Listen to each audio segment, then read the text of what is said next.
All right. Hello, everybody. Welcome back to another episode of the Market Close. It is Friday, September 26th, and we are ending out a long week. And it looks like there's a shot that we end out green. S&P 500 up about 0.5% on the day. We got a bunch of different headlines that we'll get into as we get through the show, but we got a green S&P, 661.45. This thing was at 652 yesterday at the lows, and you got a little bit of a recovery. Again, it's kind of the same like it was in the morning for the market open. Tesla is kind of the outperformer today, up about 3.5%. Palantir's flat. Robinhood's down 121, down about 1%. Nvidia is basically flat. SoFi's flat. Google's flat. Grab is down 2%. Meta's down 1.1%. Amazon's up a little bit.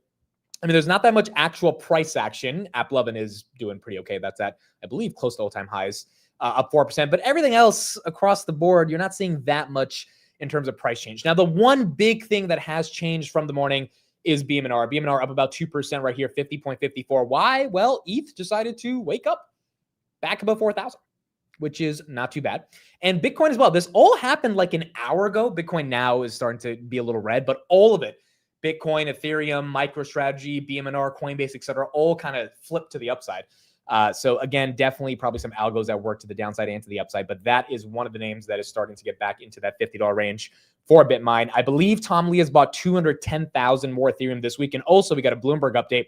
Kathy Wood bought 132,000 shares of BitMine today as well. This was her first purchase in the past 2 weeks. So you are seeing some people buy the dip on BitMine, but that one is beginning to go green. Outside of that, it looks like in the next 12 minutes, if we end out the way it seems like we're going to end out, then we will be green for the day. And I believe we're probably going to be either green for the week or relatively flat for the week.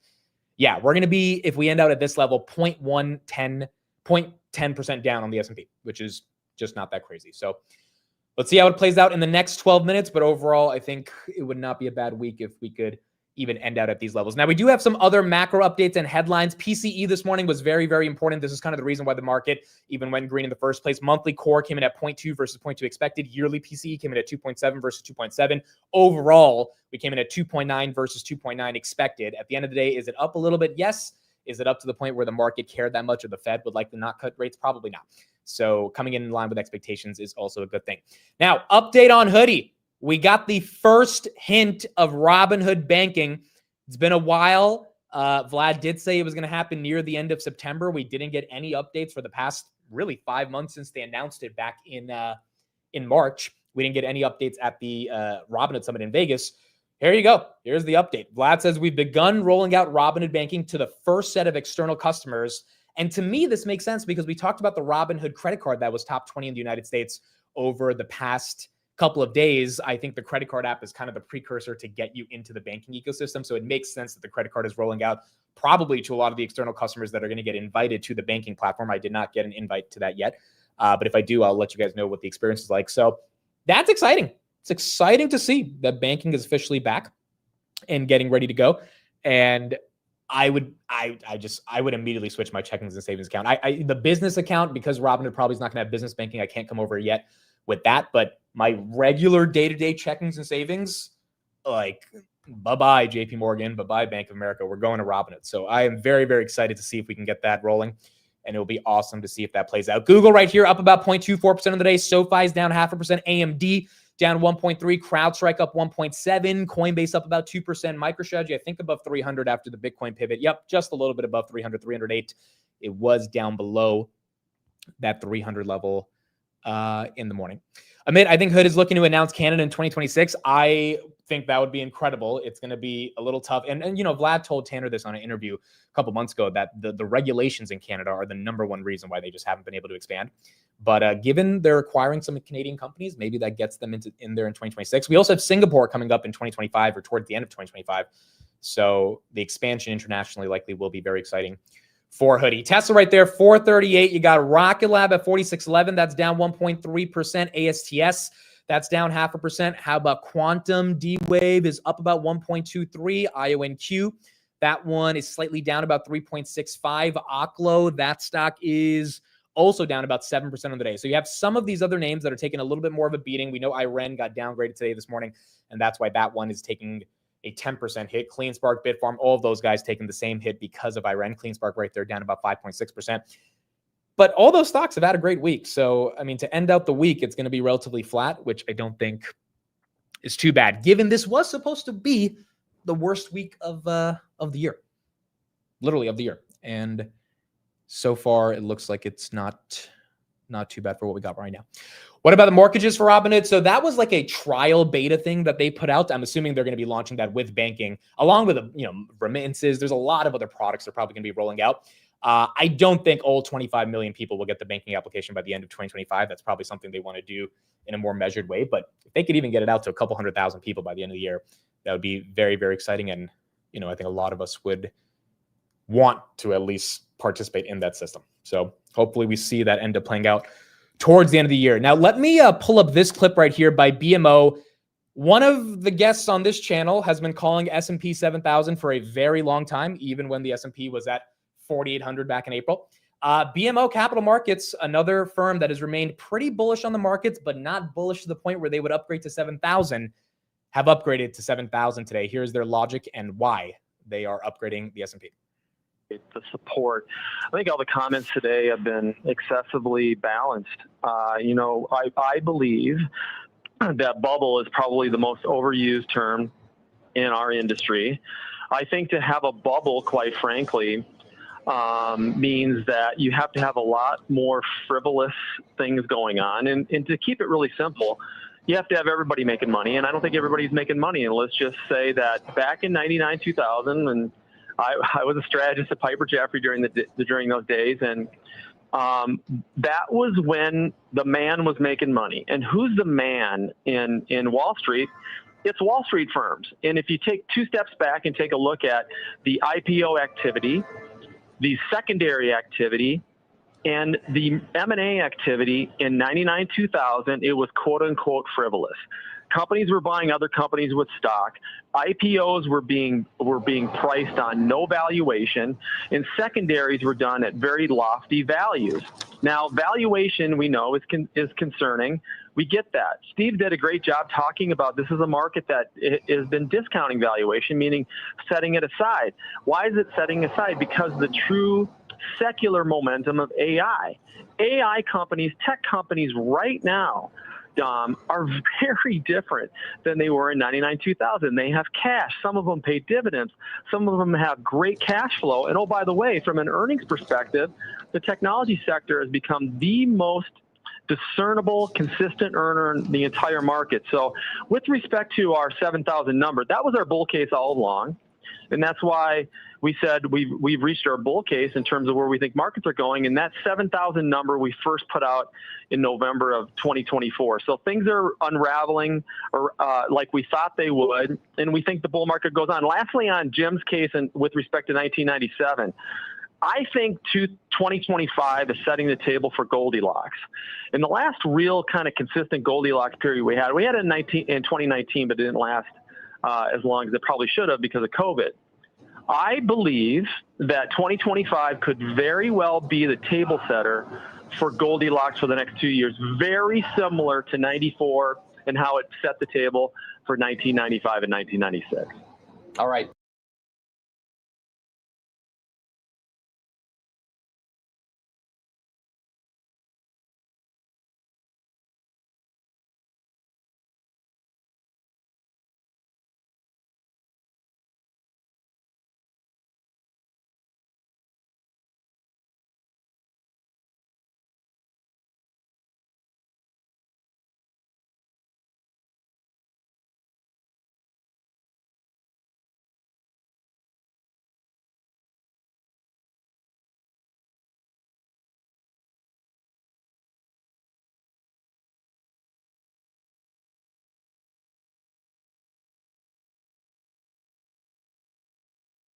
Oh, shit.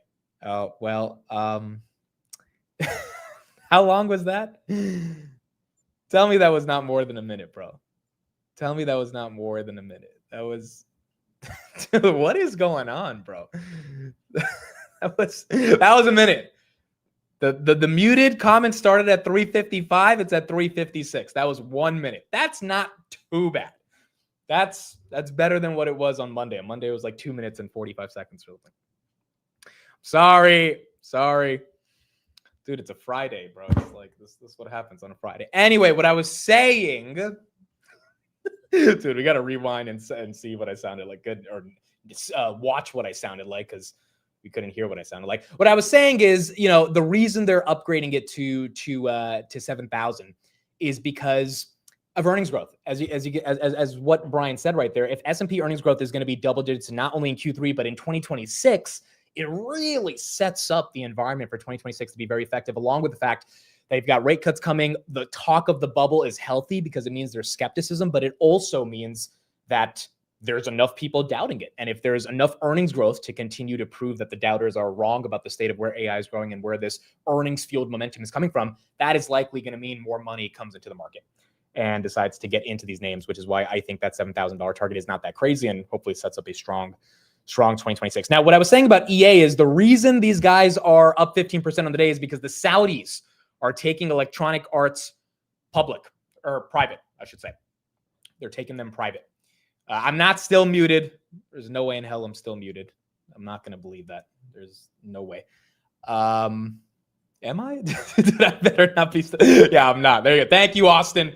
Appreciate you. This is why Austin is an OG. This is why Austin sent this beautiful 100,000 cowbell. We haven't rang this yet. We're going to ring this today. Wall Street's the greatest show on earth. We're going to ring this today to end out the close. But thank you, Austin. I appreciate you. Anyway, EA is going private, which is kind of crazy because Electronic Arts has been public for a long time. Did not expect these guys to end up going private today. But the Saudis are like, yeah, we're taking them in for $50 billion. So right now the market cap's at $48 billion. There's a $2 billion arbitrage of potential upside. But I think the majority of the move has been done. And as you can see right there, EA up about 15% on the day. S&P 500, 661. We got about a minute left until the close.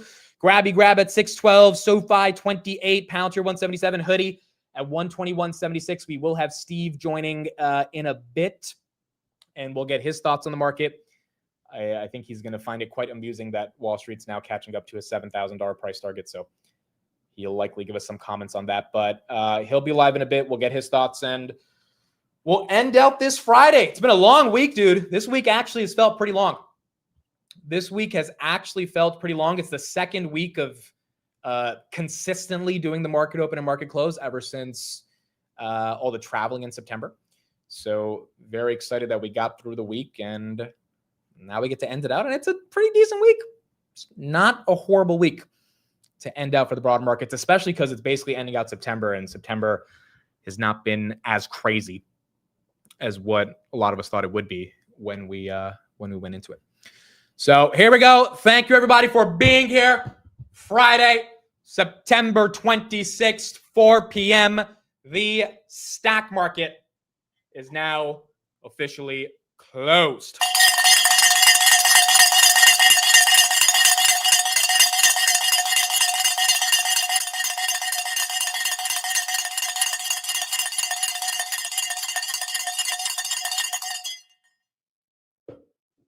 All right, there you go. We are closed. Dude, I can't believe I was muted for a minute, bro. I can't believe I was muted for a freaking minute, bro. Like, I don't think people understand the pain of just like switching over to the chat and realizing that for the past whatever amount of time you were just rambling into the void, like literally into the void. Tesla right there, 440, got the 4% close. Not too bad. Well, you guys do understand the pain because you're going through the pain. Hopefully you're going through a little bit of entertainment of seeing me act like I'm speaking to someone, but regardless, there you go. Markets are closed for the day. Tesla right there, 440.29, up 4%. Palantir down about 1% on the day. Robinhood down about 0.73%. We did get to 130. Some people are asking, why is the stock not moving on the banking news? The banking news is already baked in. They've got to now execute on the delivery of that banking product. So I don't think that would actually move the stock. But when we see more and more people invited to the program, that could be something that's exciting for Robinhood. NVIDIA right here, ending 0.29%. S&P ending 0.5% on the day, 0.1% down for the week. AMD down 1%, SoFi down 0.5%, Google 246, not too crazy. Lost 250 this week, but that's okay. Still got Google right there in the high 240s. Reddit right there, up 3.2. Amazon, we became new shareholders of Amazon this week. That's at 219. Meta's down about 0.5%. Salesforce up a little bit. PayPal up a little bit. Ethereum breaking it back above 4,000, which was nice to see. BM&R, did we get a $50 close? We did get a $50 close. Not too bad. 50.50, closing about 2% up on the day. AppLovin, absolutely incredible. Wow. All-time highs. 670, 671 was all-time highs. Into the close, it got a 670 close, which is not too bad. Shout out to Austin again on this one. He's also a big AppLovin bull. And this one is doing absolutely incredible. MicroStrategy 309, Palo Alto 202, Microsoft 511, GameStop, nice day for GameStop, 5%. We haven't seen that in a while on GameStop. Intel as well, 4.5% off the rumors of the Apple investment and the TSMC partnership. So 35.49, that's up about 4.5%. Iran took it on the chin, down about 8% on the day. Pfizer, J&J, all the pharmaceutical companies that were theoretically going to be affected by pharma tariffs. Market didn't really think it was that big of a deal. So all of those were relatively flat. Wow, Duolingo was up 4%. Maybe there was some news on Duolingo. That one, did not expect to see that move today. VIX right here ended up down 8% on the day. That thing was pushing towards 17, now at 1530. Not too bad. HIMS, also great day. I think 58, 58.40, 7% on the close. Big Bear AI was at 720, closed, all right, 670. So this one was down 6% on the day as well. But it's up from 470 from a month ago, which you can't be too upset about. And then you got the S&P right here at 662. Crocs had a move because Sydney Sweeney is now one of the brand ambassadors for Hey Dude, which is a shoe brand for guys. And Crocs is their parent company. That's why that stock is up 7%. So a little bit of the American Eagle effect happening right there. American Eagle also up 1% on the day. Oh, goodness. I said 6.7, of course. Of course, I said 6.7. That initiates the machine of 6.7 to go off. So there you go. If you don't know what I'm talking about, then don't worry about it. You don't need to know what I'm talking about. Robinhood right there, 121.84 as we end out the day, and then Palantir 177.48. Okay, stock draft. Let's see how we ended out the week. I think we are now almost. It's June, July, August. This is the third month of doing it. Third month of doing it. We got Matt at 25.29. We have myself at 29.95. Steve at 4.2. Tanner's at 19.14. And Chris is at 7.93. So we got Duolingo. We're only down 31% now. That one's starting to recover a little bit. And those are the rankings for the stock draft. There you go.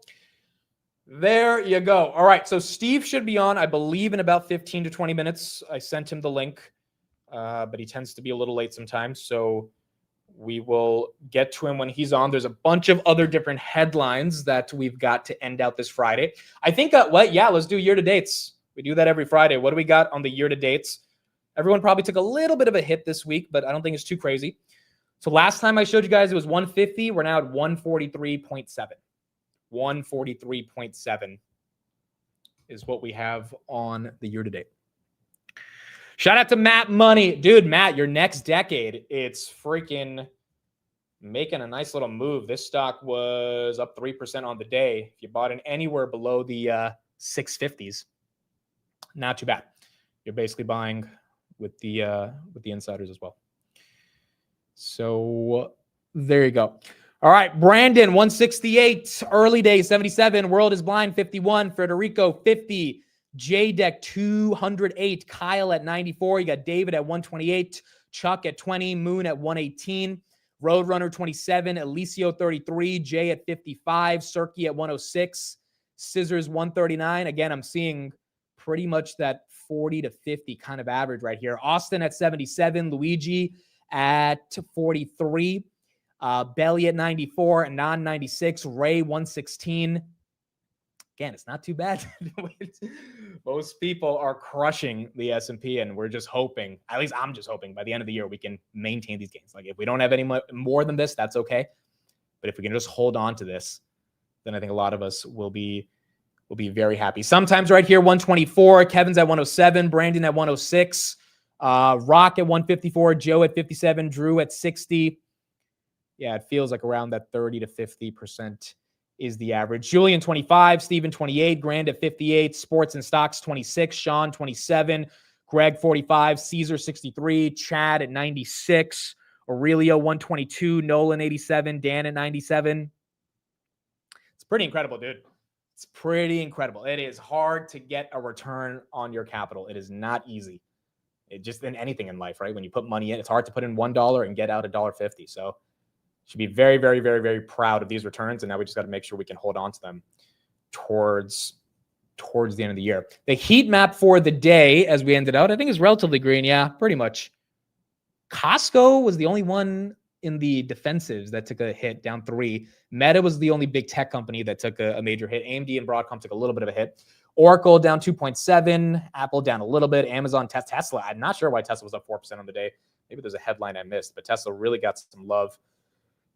And that one ended green as well, which is not too bad. Oh yeah, we have to subtract 10%. Everyone has this, I forgot, we have to subtract 10%. So that's something we can't forget to do. Dude, not bad. Not bad at all. Again, it's not easy. Zoe Cold 127, Eric at 72. It's pretty incredible. It's pretty incredible. And again, now we just got to see if we can carry this out towards the end of the year. Okay, some other headlines, and then we'll get into a couple clips I have. Let me see what we've got going on. So this is something that, maybe this is honestly why Tesla ended green for the day. The Tesla options inflow is kind of crazy, dude. $68 million of options flow went into Tesla today. Again, over the past couple of days, the 550 November call has continued to gain momentum. Today, another $10 million went into that 550 November call. Someone out there in the universe for market participants is betting that Tesla's going to be above 500 by November. Now, they don't have to be right, but to take that bold of a bet is pretty incredible. And maybe that's allowing someone to potentially know something. I mean, I think the big thing of knowing something is that Q3 is going to crush based on all the cars that they're likely selling. But there might be something more. And that's why people are getting excited for Tesla. Now, in terms of the options market, these were the top 20 stocks that were traded today. Tesla was at 3.7 million contracts, 2.3 calls, 1.3 million puts. NVIDIA, 2.5 million. Then you had Intel, Apple, Opendoor. Where did Opendoor end for the day? Didn't look at Open. Open was down about 3%. Okay, so Open, a little bit of a tough week, but the housing data on Thursday was definitely bullish for it.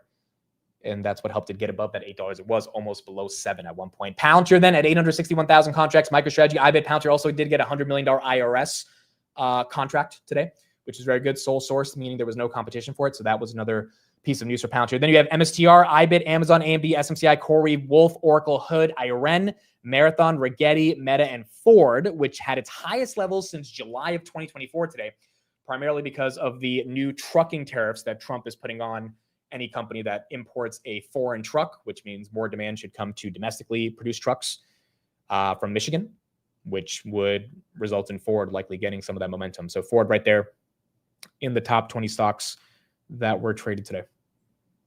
And there you go. That's what we've got going on. Aren't year-to-date numbers off due to deposits?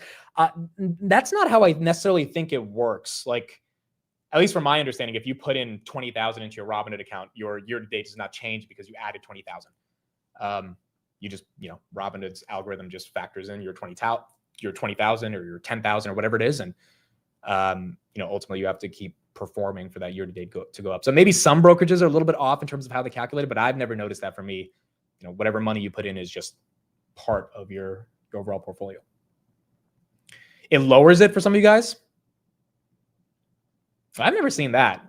Whenever I deposit money and I look at my year-to-date, it's exactly the same. Now, what does change, and this is what Robinhood does have to figure out, is the old time. The old time, it says like I'm up like 4,000%. It's like I'm not up 4,000% old time. That's not. But like if you take out money, it affects your old time. Doesn't affect the year-to-date, from my understanding. At least I haven't seen that.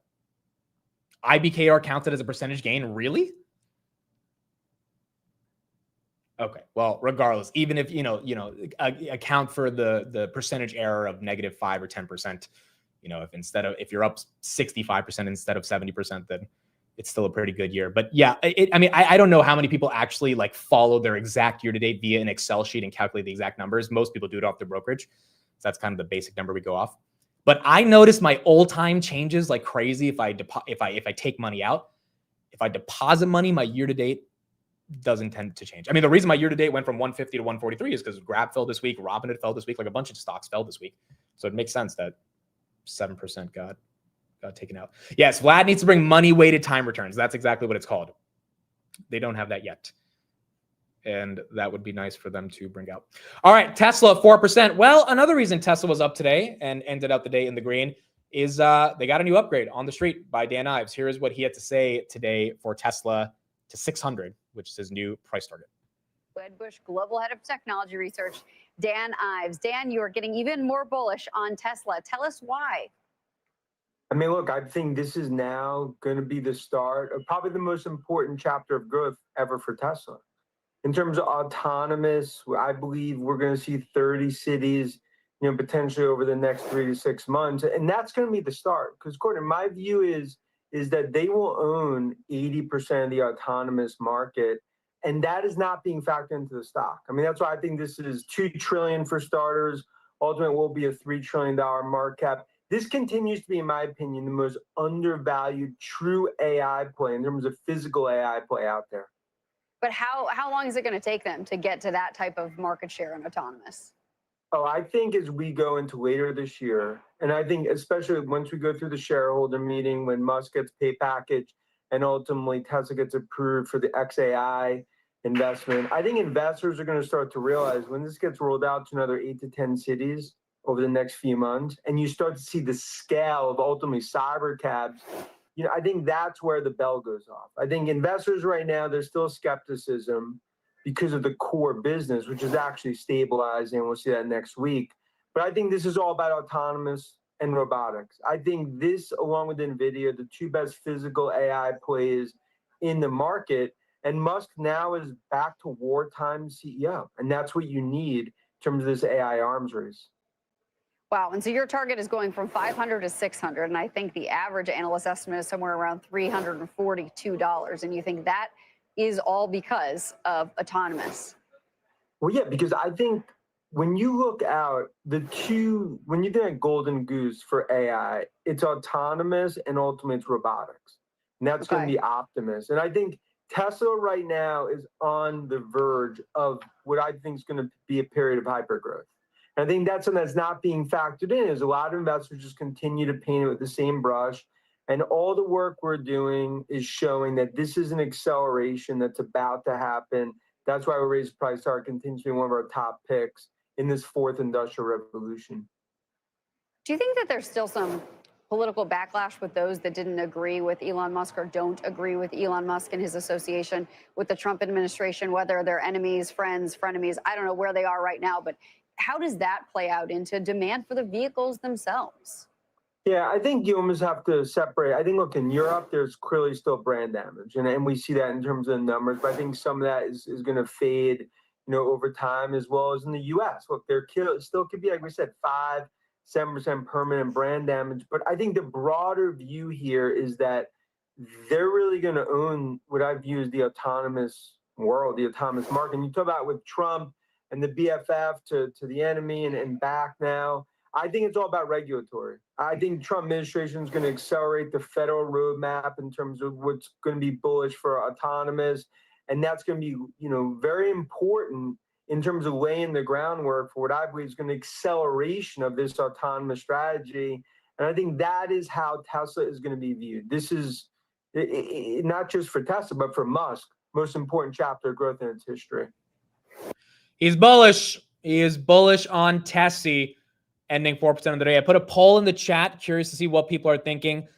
Yes or no? Do we think Tesla has a shot to see 600 end of year? Now, in fairness to Dan, price targets are a year out. So, he's talking about 600 by the end of next year. But you got the options flow signaling that it wants to get close to 600 by end of year, which would be kind of crazy. It would be kind of, can you add hell no? What if it does, though? What if it does? I mean, S&P 7,000. Okay, so here's another question. Especially if we get S&P 7,000. D King, thank you for the 50 super chat. Top 5 performing stocks year to date. 3 quantum stocks in the top 5. Interesting to say the least. That is correct. 3 out of the top 5. You are right about that. Are quantum stocks year to date.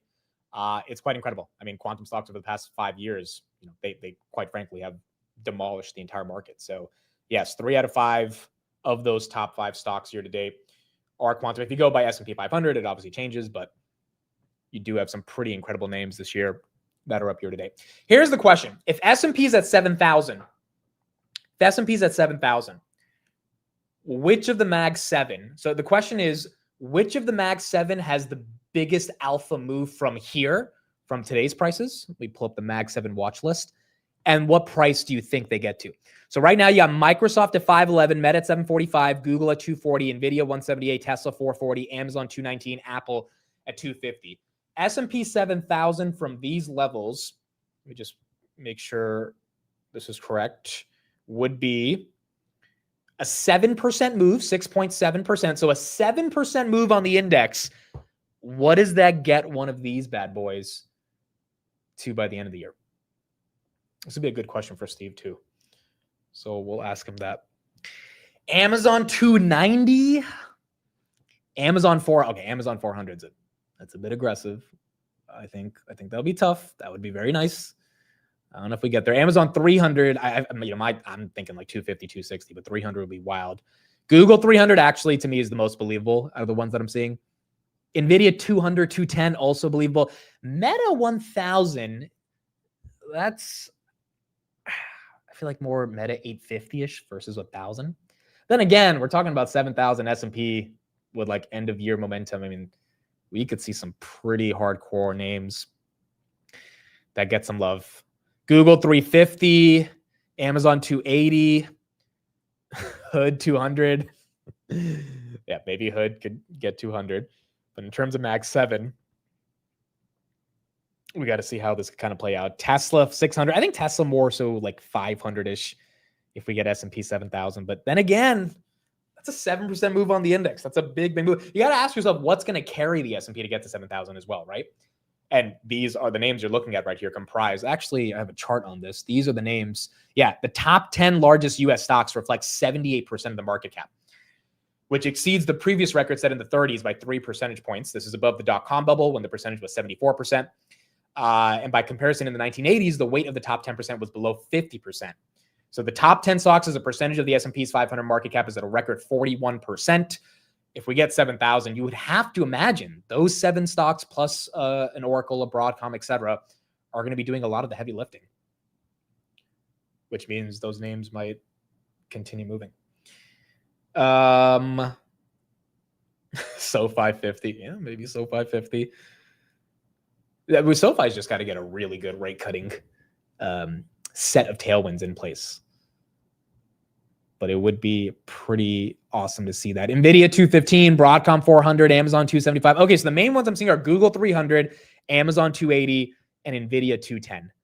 And then I guess we'll throw Meta in there 900. Let's do a quick little prediction list of this. So based on what I'm seeing in the chat, I'm seeing Amazon 280, Google 300, Meta, let's go 850, Tesla 550. I'm not seeing a lot of Apples. What do we think Apple's going to be at? I don't see any predictions for Apple. Nvidia, I'm seeing around 210. And then what's the other one? I don't see any Apples or Microsofts. No one cares about those guys. Apples or Microsoft. Apple. You guys saying 250 flat? I think it'd be around 270. I'm seeing some 270s, 270, 275. You're talking about S&P 7,000, bro. Something's got to move higher if we get there. And then our last one is Microsoft. Microsoft was at 550 at one point. Maybe we just mean revert back to, let's do 575 if we really get up there. You could say 570. All right, so we will look back on this end of year and see if S&P hits 7,000, what exactly we ended up getting. But that is some of the analysis on price targets that we may be able to get. Let's hear from the professor. He was live today and get his thoughts on the current state of the markets as well. But the news was good. It hit all the targets.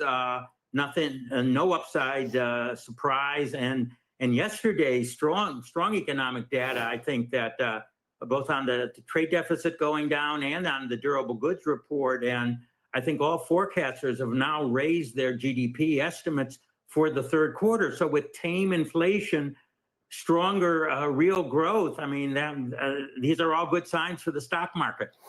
And so you would call inflation tame because of the month-over-month number? Well, yes, the month-over-month number, and I do expect the tariffs to cause a bump in inflation. But I think that the Fed has to look beyond that, because tariffs are really like a tax.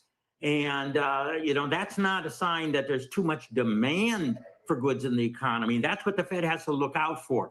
Too many people want to buy things that are in short supply. But if prices go up because of a tax, that's something that the Fed should back away from. So the tariffs, I actually think the inflation numbers are coming in better than I and most others had anticipated. And that's pretty much what Jay Powell said in his economic club speech on Wednesday, which is that tariffs theoretically are a one-time price shock. Now, Ken Griffin kind of disagrees, but basically said, hey, it might not be as bad as what we thought it would. And as a result, we're more concerned about the labor market, which is why the Fed is more focused on rate cuts. Farzad says November 29th, Penn State at Rutgers. Make sure you don't watch the game because it'll make you cry. Let me just say Penn State sucks. I don't even keep up with football.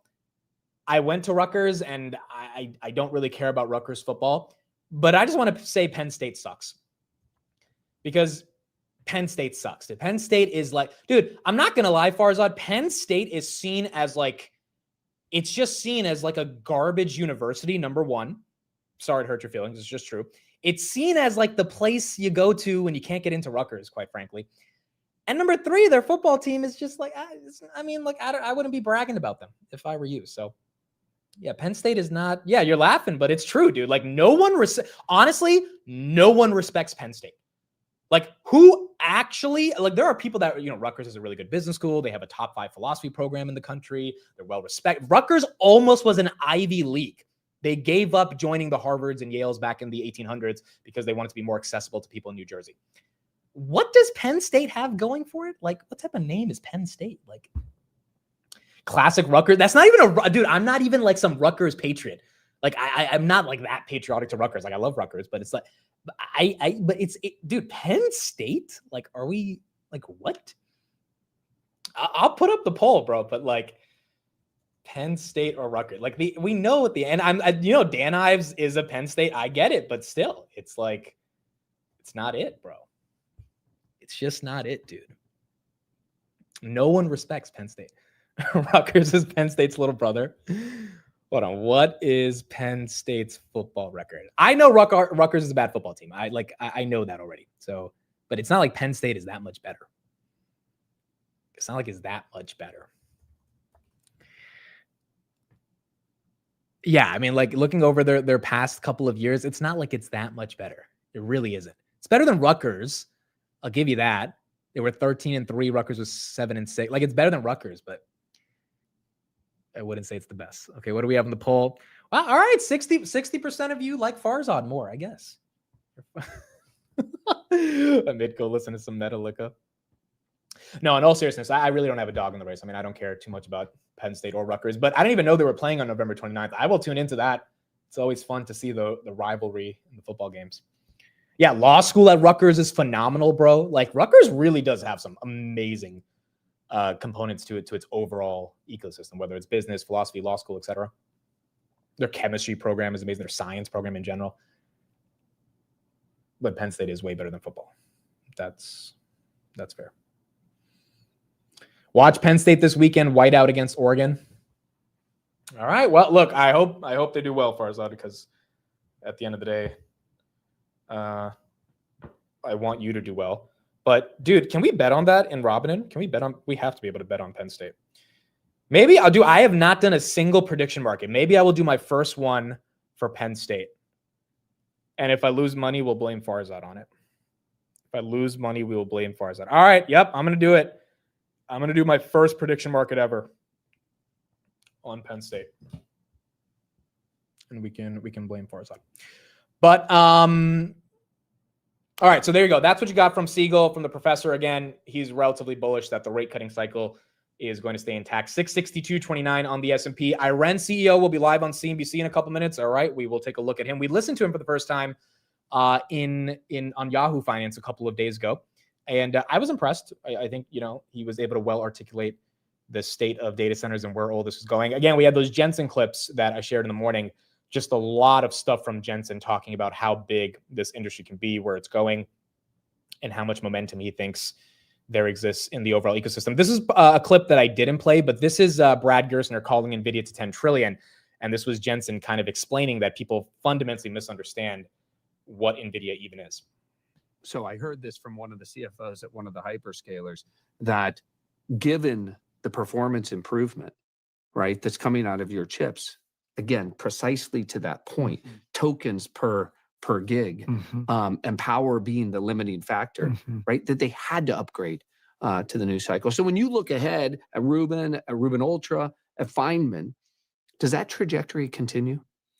We're building what, 6-7 chips a year now, and each As one part of that system. That's right. And that system software is everywhere, and it takes the integration and the optimization across all of those 6-7 chips to deliver on the 30x Blackwell. Now imagine I'm doing this every single year. Bam, bam, bam, bam, bam, bam. And so if you build one ASIC in that soup of ASICs, in that soup of chips, and we're optimizing across that, it's a hard problem to solve. This does bring me back to where we started about the competitive moat. We've been covering this and investors for a while. We're investors throughout the ecosystem and competitors of yours, from Google to Broadcom. But when I really just first principles around this and say, are you increasing or decreasing your competitive moat? You move to an annual cadence. You're co-developing with a supply chain. The scale is massively bigger than anybody anticipated, which requires scale, both of balance sheet and of development, right? The moves you made both through acquisition and organically with things like NV Fusion, CPX, which we just talked about, all of those things together cause me to believe that your competitive moat is increasing vis-a-vis, at least insofar as building out the factory or the system. It's at least surprising. But I think it's interesting that your multiple is much lower than most of those other people. And I think part of that has to do with this law of large numbers. A $4.5 trillion company couldn't possibly get any bigger. But I asked you this a year and a half ago.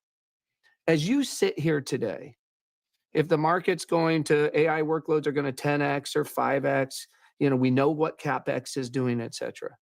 Is there any conceivable world in your mind where your top line in 5 years isn't 2 or 3x bigger than it is in 2025? Like, what's the probability that it's actually not much higher than it is today, given those advantages? I'll answer it this way. Our opportunity, as I described it, is much larger than the consensus. I'll say it here. I think NVIDIA will likely be the first $10 trillion company. And I've been here long enough. It wasn't that long ago, just a decade ago, as you well remember, that people said there could never be $1 trillion company. Now we have 10, right? And today, but the world's bigger, right? And today, this is the back to the exponentials around GDP and the growth. The world is bigger, and people misunderstand what we do. They remember we're a chip company, right? And we build chips. Boy, do we build chips, and build the most amazing chips in the world. But NVIDIA is really an AI infrastructure company. We are your AI infrastructure partner. And our partnership with OpenAI is a perfect demonstration of that. Yeah. That we are their AI infrastructure partner. And we work with people in a lot of different ways. We don't require anybody to buy everything from us. We don't require that they buy the full rack. They could buy a chip, they could buy a component, they could buy our networking, they could buy we have customers just buying only our CPU, just buy our GPUs and buy somebody else's CPUs and somebody else's networking. We're kind of okay selling any way you like to buy. My only request is just buy a little something from us, So you got Jensen there pretty confident that the top line growth for NVIDIA is going to increase. It's not going to slow down. And this idea of being an AI infrastructure partner, I think, is a kind of different perspective of it. It's not just selling chips, but rather it's selling the entire ecosystem, even if you don't need every part of the stack that NVIDIA could sell, like Google and Amazon eventually probably won't need to buy literally everything from NVIDIA. That still keeps them in the game and allows them to have a very, very broad, diverse set of customers that, might continue to buy. So makes sense for what we've got on NVIDIA. Farzad says, take the bet, and if you lose, I'll cover you on a super chat on Monday. No, Farzad, I don't want you to cover me on the super chat. I just want the dopamine of getting to blame you for losing money. That's way better than you covering the money. I'll do it. Do we do it right now, guys? I think we'll do it. We'll do 2 contracts. We'll do 2 contracts on Penn State. How do we, I've never done this, bro. Penn State. So it's 63 cents to win 39 cents if Penn State wins. So it's basically a 60-40 split. So I'm picking yes. Okay, so I have to do. Oh yeah, okay. So I'll do 100. I'll do 100 of these. So it's because they're each 1 cent. Okay, cool. So, there you go. I'll make $100 if I'm right on this. All right, 2 contracts is $2. Yeah, I'm realizing that right now. All right, here we go. 100 going in. All right, I'm in. PSU. I low-key want them to lose so we can blame Farzad. It would just be so much fun come Monday morning. But now we got to see if we can make some money. So there you go. Now you got to say we are Penn State. Dude, Rutgers slogan, "Are you rah rah?" It's like way better than the Penn State one. It's just more animated, even if Penn State sounds better. Steve just texted me. He said, I need 5 minutes. I fell asleep. Why is this guy falling asleep at 4:30 in the afternoon? What is going on? Bro is getting into gambling. Dude, I've really never traded a prediction market. This is the first time I'm doing it. I think maybe once like months ago, but I really never gamble on sports because I just don't know enough about them. I have some friends though that are making, like, you guys know Jason. Jason's trading like thousands of these every weekend, and he's been doing well. But I'm bad at it. Why are you guys defending him? Naps are essential, dude. This guy can do anything, and you'll defend him. Goodness gracious, bro. Naps are essential. See, I don't like naps because when you wake up, I just feel like I'm like my whole world's discombobulated when you wake up. And like I rarely sleep between the market open, market close. Because first of all, like when you wake up, like what happened in the market, right? If you were sleeping, then you missed everything. Number 2, I feel groggy then if I do the close from waking up. It's hard for, but he might have been work from home today, which is why. Amid their glazing him. Steve gets all the glaze on this channel. All the glaze. Speaking of Steve, there he is. Did you have a nice little power nap, Mr. Steven Fiorillo? No, I didn't fall asleep. I was walking through the city. No, you said unlike you. No, you said I fell asleep. Yeah, it was a joke because of what you said about last night losing power. We know you didn't lose power. Oh. We know you didn't lose power. We know that you used. Oh no, we'll get into that story. We'll get into that story. But dude, I told the chat you fell asleep in the middle of the day, and they were like, "Oh, that's okay. Admit naps are essential." I was like, "You guys defend him for everything." Bro. I was like, what is this, bro? Goodness. They're like, "Yeah, naps are important." I'm like, "What? It's 4 p.m. You shouldn't be napping." Would be nice. Okay, so that was a joke. Got you. Okay, so Steve does. So I told you guys about Heat 2 today and how Leo DiCaprio is starring in it. And Steve was super excited last night. And he was like, you finally have to watch Heat 1 to understand Heat 2. And I'm like, bro, I like Leo DiCaprio, so I actually will watch Heat 2. So I need to watch Heat 1. I go in to try to watch it. And again, it's like dog ate my homework, but the power went out. And Steve's not believing that the power went out. But then I sent him the email literally last night at around 10:30. Power came out. He can't believe it. But the power did go out. which is why I wasn't able to watch Heat. Yeah, I don't believe you. I sent you I'm not going to share the email because Obviously. yeah, it has the name of all I did see the email, but I'm not convinced it wasn't made on ChatGPT. There's no way I made that on. It's literally my Gmail screenshot, bro. There's no way you could but it does make sense because I told you the power went out on Monday, which is why the stream was laggy as well. And then it came back right before the close. So it makes sense that the building's been having some issues and the power went out last night. Okay. So, but I will watch Heat. I will watch it just to be ready for Heat 2. You should put a poll out if it's a good movie or not. What, Heat? Yeah. I mean, everyone's going to agree with you, but it's top 5. All right, so let's get into it. S&P 7,000. I played the clip of some of the banks getting ready for it. What do you think about the banks officially reaching your target? You played the clip of Belsky going on CNBC? Yeah. Yeah, he goes on the compound a lot. He's a smart guy. I agree. But I mean, look, it's a lot easier to say S&P 7,000 when it's at 6,600, isn't it? It is a lot easier. I just put the Heat poll in the chat. And the one thing I think you really deserve credit for as we're getting closer to that target is 4,800. You did not change. Look, we may not hit. Maybe it goes to 6,800, but it was a lot harder to say it at the beginning of the year and during the spring than it is now. So, I mean, look, I'm going to write something this weekend, and it's not going to be nice, and it's not going to be pretty. It's going to be calling out a lot of people. You mean like Wall Street? I'm going to call out a lot of people. I'm going to put it on my newsletter. I'm going to put it on X. Because, I was listening to something today, and they were talking about how with all this money that these companies are spending, they're going to have to generate multitudes of revenue to justify it. These people are not that smart. Wait, were you listening to Marco?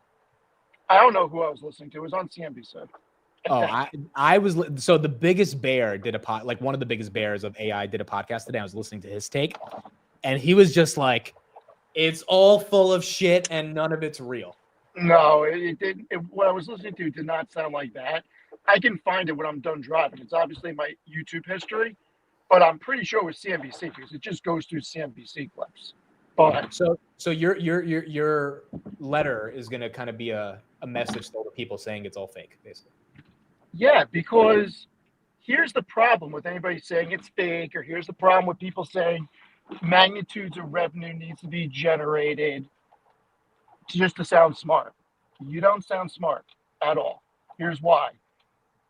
CapEx is deducted from cash from operations in order to generate free cash flow. These companies are not tapping the debt markets. They are paying for this from their operational businesses. Right. So what are we talking about? Orders of magnitude of revenue needs to be generated.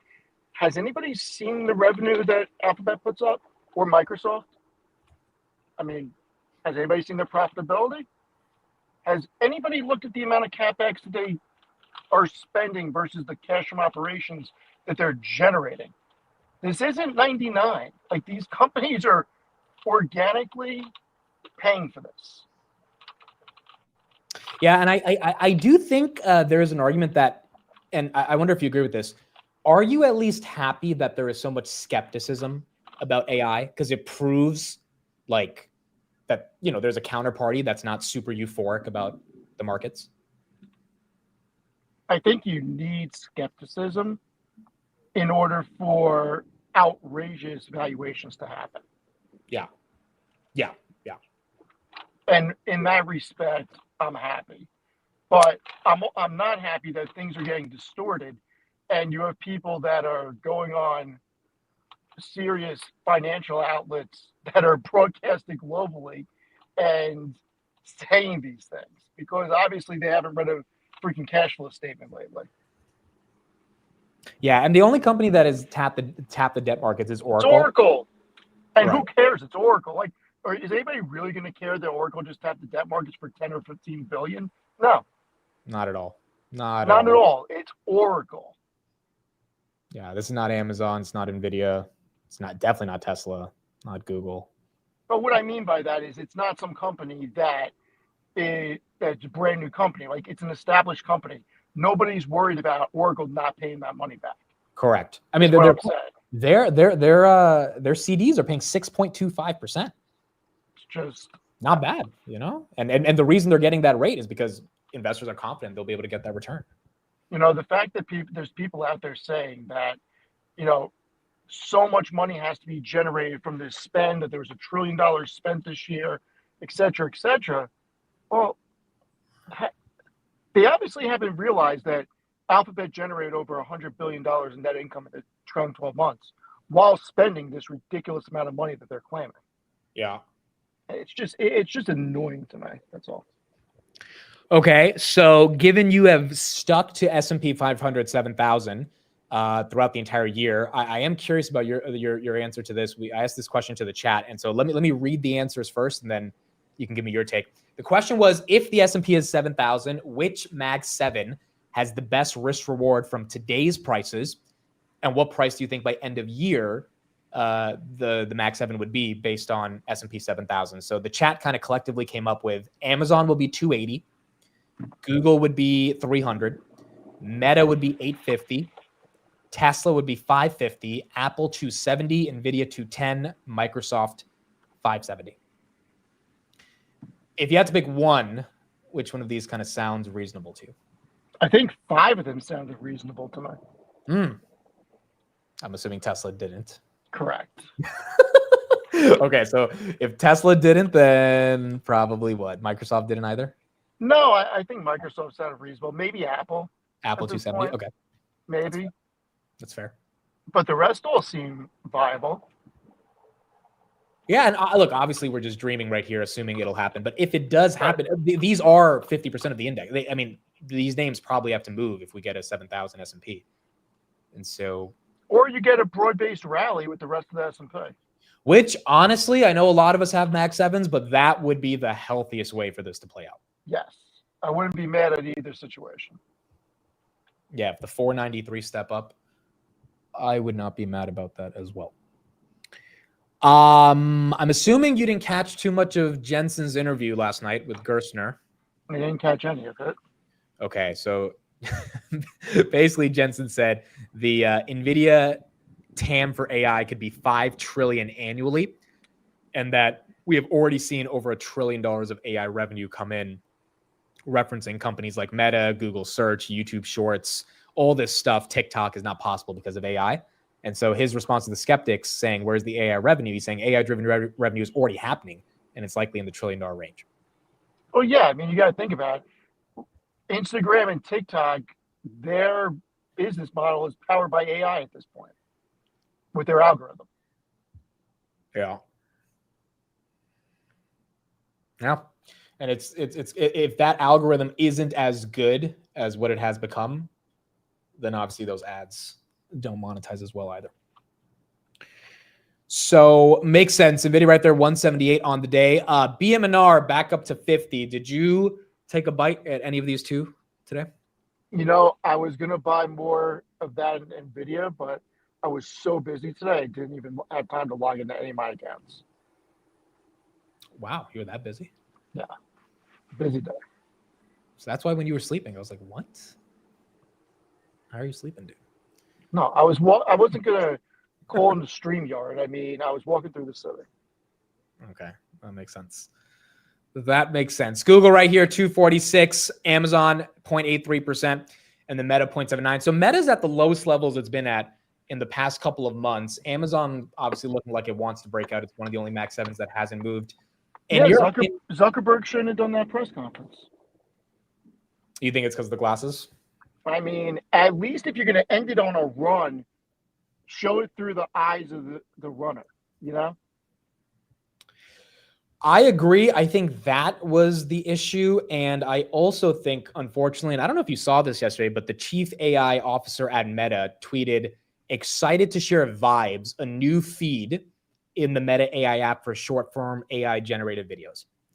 And this tweet has 5 million impressions. It is getting clowned by everybody. One of those people being Sham Sankar, CTO Pounter. He says, read the wall of quote tweets that categorically reject this AI slop. We are so back. We are going to win. To me, and my analysis here is not bearish Meta by any sense of the imagination, but if you kind of do break it down, Meta does not have an AI hit. And what I mean by that is Llama failed. They're not seriously in the LLM games. No one uses Meta AI unless it's by accident. The glasses are going to use AI, but the glasses were severely underwhelming. And then the metaverse is still not a thing. So as someone who's a massive Meta bull, I guess the question to you is, what do you think is the AI offering that further expands the multiple on Meta? I don't know that they need to have a consumer facing one at the moment. They'll have a business facing one for advertising on their platforms and obviously internally to make their products better. But once they actually come out with some new wearable stuff, maybe we'll see it. So I agree with you. Meta advertising is enough to get this company to be worth $3 trillion, to be honest. But Yes. Sucks is spending a lot on AI. And I am really curious, what is going to be the result? And for you, I guess you're going with glasses. That's going to be the thing that he goes for. When the glasses can do what I want it to do, I will buy a pair. I think it's the glass. It's not the metaverse. It's not Llama. It has to be a wearable, right? I mean, No, it's not going to be the metaverse. It's going to be glasses that you can interact with that make your life easier. yeah. I mean, I think that's the only other route they have to go, which is, and maybe Zucks does something that none of us are expecting, but AI is going to make WhatsApp better, Instagram better. It'll make Facebook better. But I mean, have you seen the Avengers? of course I've seen the Avengers. You've never seen it. Dude, I have seen it. It's been a while, but I have No, when you say of course I've seen it, that means you've never seen it. No, that's where the Avengers is, when they get all the people from the Marvel universe and put them in one. Yeah, 2012. I watched it. It's been a while. Yeah. But So if you remember, Spider-Man's in it, right? I'm kidding. Iron Man. I'm kidding, dude. I'm kidding. So It's a joke. It's a when joke. Tony Stark is at the computer and he has all the screens all over the place. If you get, I don't believe that computing is going to stay on the screen. So when you get something like that from these glasses, I think that's going to be a game changer. Yeah, but what if you never get that from these glasses? We're going to have to wait and see, right? I agree, and I don't think Meta needs it, but like, they're spending billions for something, and I wonder exactly what that ends up becoming. Yeah, they want to stick it to Alphabet and Apple. Yes, that is correct. That is fair. Dude, I have seen the Avengers. It's been a long time, but I have seen it. I explicitly remember watching this thing. Now, I haven't seen like Infinity Stone or Endgame or all that stuff, but I have seen the original Avengers. Would you rather buy Amazon at 220 or Meta at 740? Amazon at 220. Okay, let me do a poll on that in the chat. By the way, 70% said Heat is a good movie. Why Amazon at 220? Because if I'm looking at where I'm going to put capital for double, I think Amazon can double quicker than Meta at this point. You think they can double quicker than Meta? I think they can. Unless Meta splits. Then forget it. The amount of people that are going to buy Meta if it splits is going to be crazy. Amazon is Even still though worth more than Meta, right? To 300 million more. I know. But psychologically, I think that you'll get it on a volume play. And I just think more people are inclined to buy Amazon at 220 than Meta at 750. You know, it makes no difference. The craziest thing is, like, if someone were to buy both at these prices by end of year, definitely over the next 4 or 5 years, it's like you can't be that wrong, right? Like, something would have to go bad in the economy for those two to be bad picks over the next 5 years. Right. And the fact that we live in an economy where those two picks are kind of no-brainers over at least the next decade, it's quite incredible that we have those opportunities. It really is.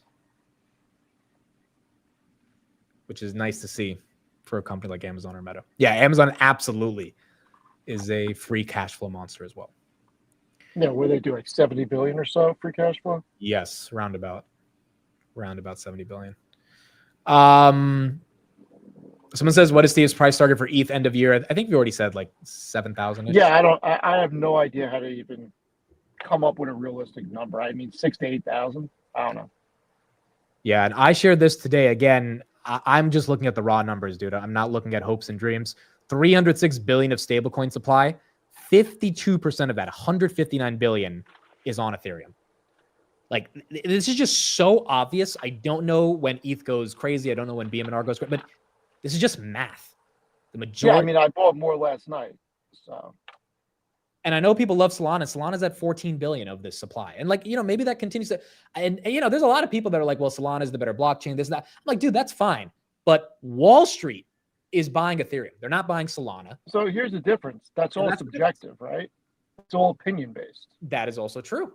Like, it's an opinion that Apple phone is better than an Android phone. That's an opinion. You can't prove it either way. What you can prove is that 51% is on Ethereum layer 2. Correct. And that is why, like, I think it's not that scary to be excited about Ethereum. You have to understand that, like, long-term vision, but Wall Street is not tokenizing on Solana as much as people like Solana. And Solana, one could argue, is way faster than Ethereum. That's fair. And it probably will, the asset will perform well, but it's not something where I think you're going to have a Tom Lee type of figure evangelize a Solana treasury, because there's just not that much interest to the Could you imagine if they come out with no taxes on crypto? Where do you, like, what, did you see an Instagram reel about that? I mean, they've teased it. If Trump says no taxes on crypto, He said it before. He just hasn't put it in writing.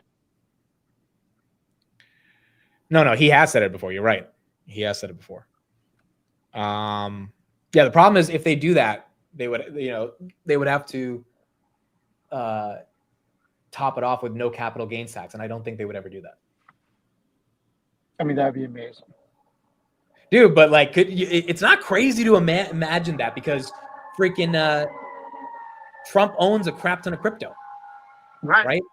So, and so do his sons and whatever other entities he has. So there you go. There, and that's probably the Secret Service with Trump right now. Is he still in the UN? No, he's back. He went back. No. I mean, he went to the U.S. Open yesterday. He did? I mean, not the U.S. Open, the Ryder Cup. I'm sorry. Oh, okay. Gotcha. Do you know what the Ryder Cup is? Of course I know what the Ryder Cup is. Of course you do. It's the fuck is the Ryder Cup, bro? What is this thing? 45th Ryder Cup. Google's not even let me, what is the Ryder Cup? Oh, golf. Oh shit. Okay. Match play golf tournament between the US and Europe. Oh, so it's when the US and Europe get friendly with each other and we play some golf. Yeah, and it's at Bethpage Black. It's a what? Page Black? It's at Bethpage Black. Oh, Bethpage Black. What's that? It's a golf course. It's the hardest public golf course in the country. Okay, so that I definitely did not know. And it's on Long Island. Well, oh, you must be interested in that. You love golf, so this must have caught your attention yesterday. Yep. Did you watch it? Is it live streamed or something? I did some of it. Be watching it all weekend. Gotcha. Yo, you guys can't get mad at me for not knowing what the Ryder Cup is, bro. Like, yes, they can. I know what the World Cup is. By the way, some of your users have been, or watchers have been private messaging me about pizza places I have to go to, and I now have a list that I will be going to. Okay, well, I need to. Well, in New York? Yeah, in the city. Okay, I need to go to some of these places as well.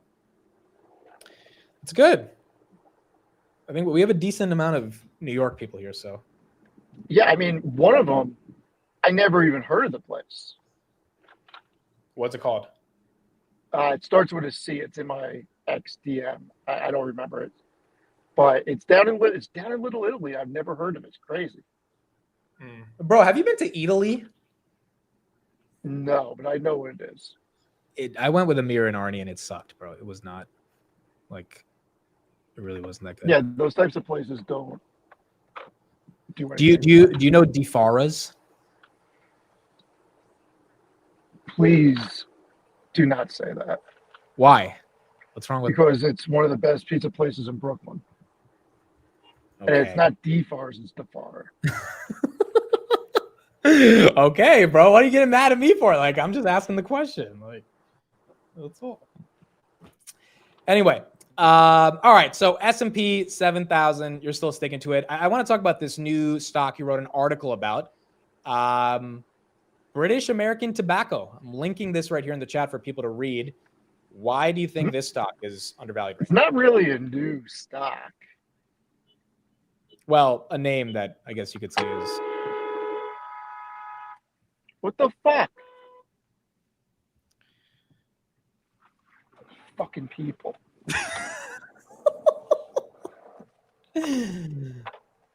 Anyway,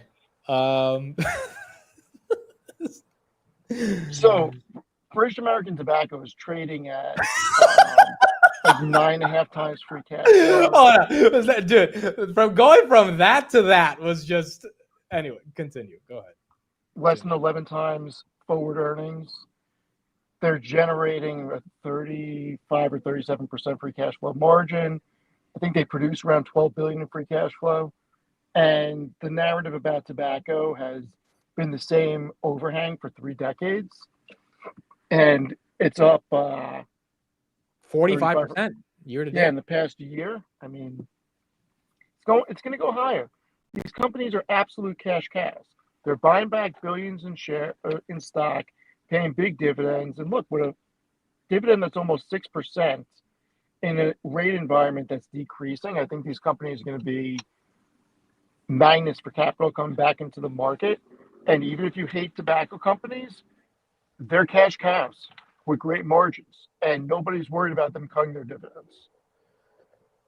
And they don't have the debt on the balance sheets the way that Verizon and AT&T do.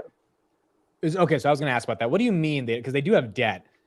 So what do you mean they don't have the same type of debt as Verizon? I mean, what do they have for long-term debt? 45 billion, 50 billion with 12 billion free cash flow a year. I mean, it's. But British Tobacco is 41 billion. But are you saying the rate they have that debt at is not the same as like a Verizon, which has? No, it's just when you look at their EBITDA to debt or their free cash flow to debt, it's not nearly as drastic as telecom. Gotcha. So I'm not worried about them not being able to pay it back or impacting the business. Well, one of the reasons I really like that you wrote an article about this today is because we're getting towards the end of the year. And I, just like last year, we focused on some of these dividend names and names that are undervalued, Altria, SLG. I mean, you've had a lot of really good picks over the past couple of years. I am curious, given value took a backseat this year to growth, at least some value names, what are the undervalued value plays that do pay a divvy that one could argue, in 2026 can also have earnings growth to get capital appreciation? And it looks like BTI could be a name. Yeah, I mean, look, I still think BTI and Altria can do okay. Surprisingly enough, I think if rates come down enough, Verizon is a sleeper because you need rates to come down to around 3% for it to really work out. But they'll be able to refi and issue new debt and decrease their interest expenses on an annual basis, probably by $1 billion or so, maybe just over $1 billion, which will increase margins. And that's an interesting one. But there's some good ones. I like energy a lot. I think people are sleeping on ONEOK, which I wrote about earlier in the week.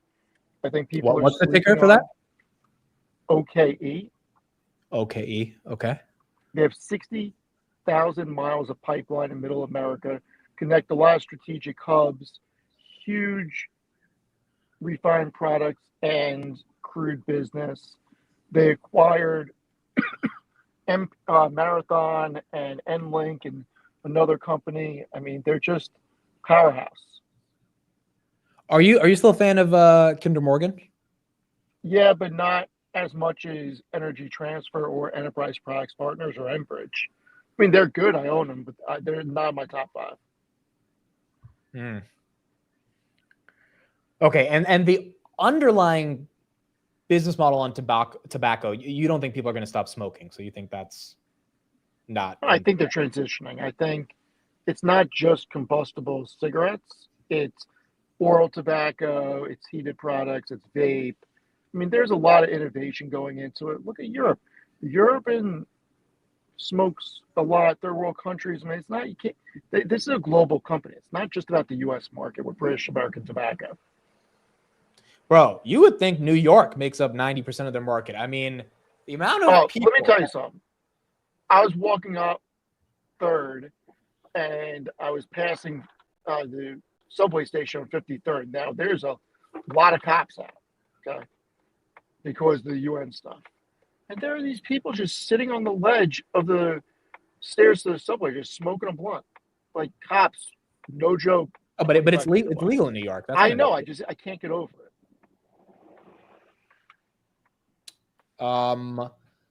Yeah, no, I agree. But so the weed is definitely a big part of New York. But cigarettes, bro, like you just walk up and down New York, and it's just there's someone smoking, and yeah, it's not nearly what it was though. Yeah, I would imagine in the 90s it was worse. But like, no, the point is there's a massive market for smoking. That's not slowing down. Especially, I don't think it is. I mean, look, when I see the revenue, I'm not seeing that it's really, now it may not be growing the way that it did, but it's not slowing down the way that people think, or it's not being impacted by the overhang. And look, one of the big risks is obviously younger generation being more inclined to healthy lifestyle, that type of stuff. So, but, I don't know. But even with that, and by the way, 76% of people said Amazon 220. Even with that, I'm going to do another poll in the chat. Even with that, the Zins are like the new way to consume the product, right? And that's where Phillips 66 comes in. So, no, Phillips 66 is an oil refiner. You mean You mean Philip Morris? That meant Philip Morris. My bad. Yeah, Philip Morris. But yeah, like the fact that they've transformed themselves via the Zin and like it's become as viral as it's become, it's pretty incredible. Okay, I put a poll in the chat. Do you smoke cigs? Let's see. There's no judgment on my side. I don't care who smokes or not. But I am curious to see. I like whenever I walk through New York, dude, it is crazy the amount of people that smoke cigarettes.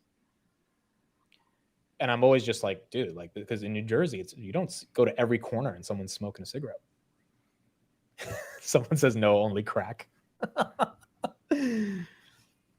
But yeah, I agree with you. That trend's not going away. And I think it's an investment opportunity for 26.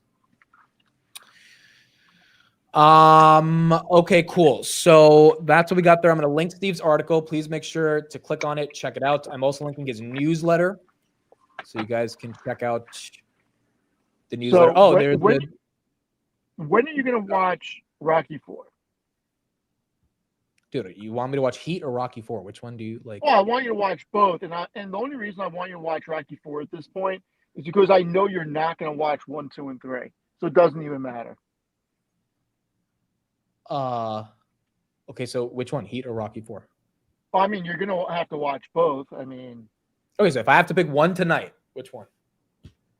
I mean, Heat is they're both iconic. But oh, by the way, someone said that Heat 2 clip is fake. It's not real. There's no clip of it that's real. Michael Mann has greenlit it. DiCaprio is rumored to be starring in it. Someone else is signed on. There's no trailer or anything. It starts production. I don't mean clip, but yeah, someone was saying the whole rumor was fake, but I hope it's not, because I would love to see DiCaprio in it. Yeah, that's like saying that they're not remaking Highlander. Like, they're remaking Highlander, and I'm renting out a movie theater to go see it. You have no idea what Highlander is, do you? Of course I know what Highlander is. There can be only one, Emmett. There can be only one. It's a 1986 classic, dude. Classic. Classic. And I got a hot take on it. Hot take on it. Even though it's a beautiful movie and it's iconic, Highlander Endgame is better than Highlander 1, and Duncan MacLeod is a better Highlander than Connor MacLeod. Hot take. I agree with that. I agree. 100% agree with that take.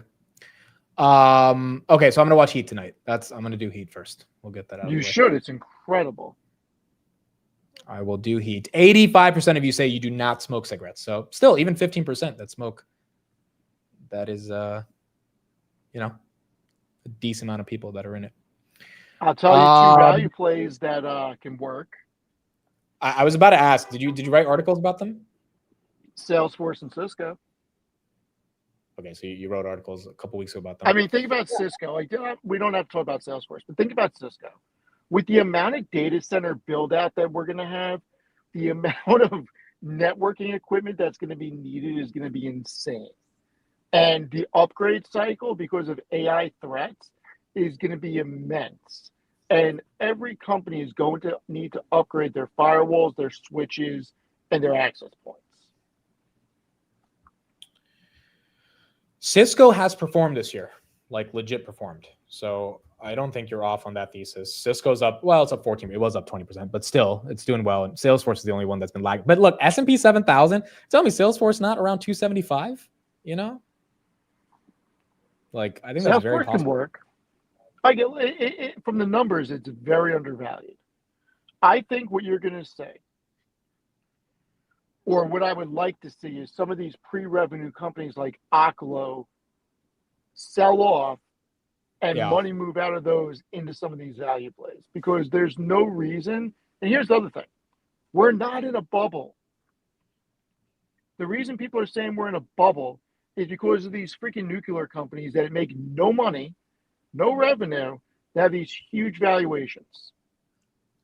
Dude, that is a good point. If we didn't have some of sectors of the market just going berserks, I don't think people would be like quick to say bubble. But like when they see an Oklo get to 20 billion, that's when, Sure, there's parts of the market that are expensive and don't make sense, but that's every market. The difference is, unlike the .com, the biggest 5 companies are probably on track. I'm just doing quick math from the car in my head. What, they're on track to do 450 billion in free cash flow this year? But Apple, Nvidia, Alphabet, and Microsoft are probably going to be within 90 to 110 billion of free cash flow. And then Amazon's an outlier for this year.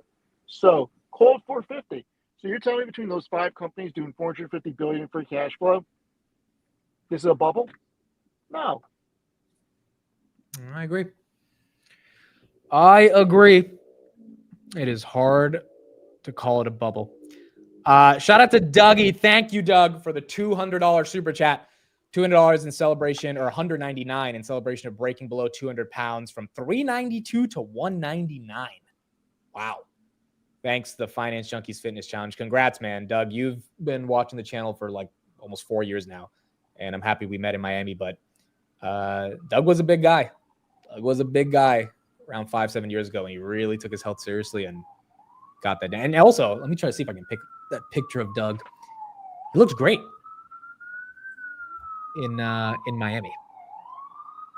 So it was nice to see him there. Let me see if I can pull up this picture. But thank you, Doug, for the super chat, and appreciate you being there. Yeah, look at this guy. Look at him. He looked great. Literally had a Robin Hood gold outfit on. Literally a gold outfit. So there you go. Thank you, Doug. Appreciate you. And congrats on your journey as well. Also, a little birdie told me Doug's portfolio is at an all-time high. So nice. Got the weight down. You got the weight down to an all-time low. You got calls on your portfolio and puts on your weight. And both have printed. I like it. Both have printed. You guys are saying Elon responded to your post on Twitter. Did he respond? Oh yeah, he responded.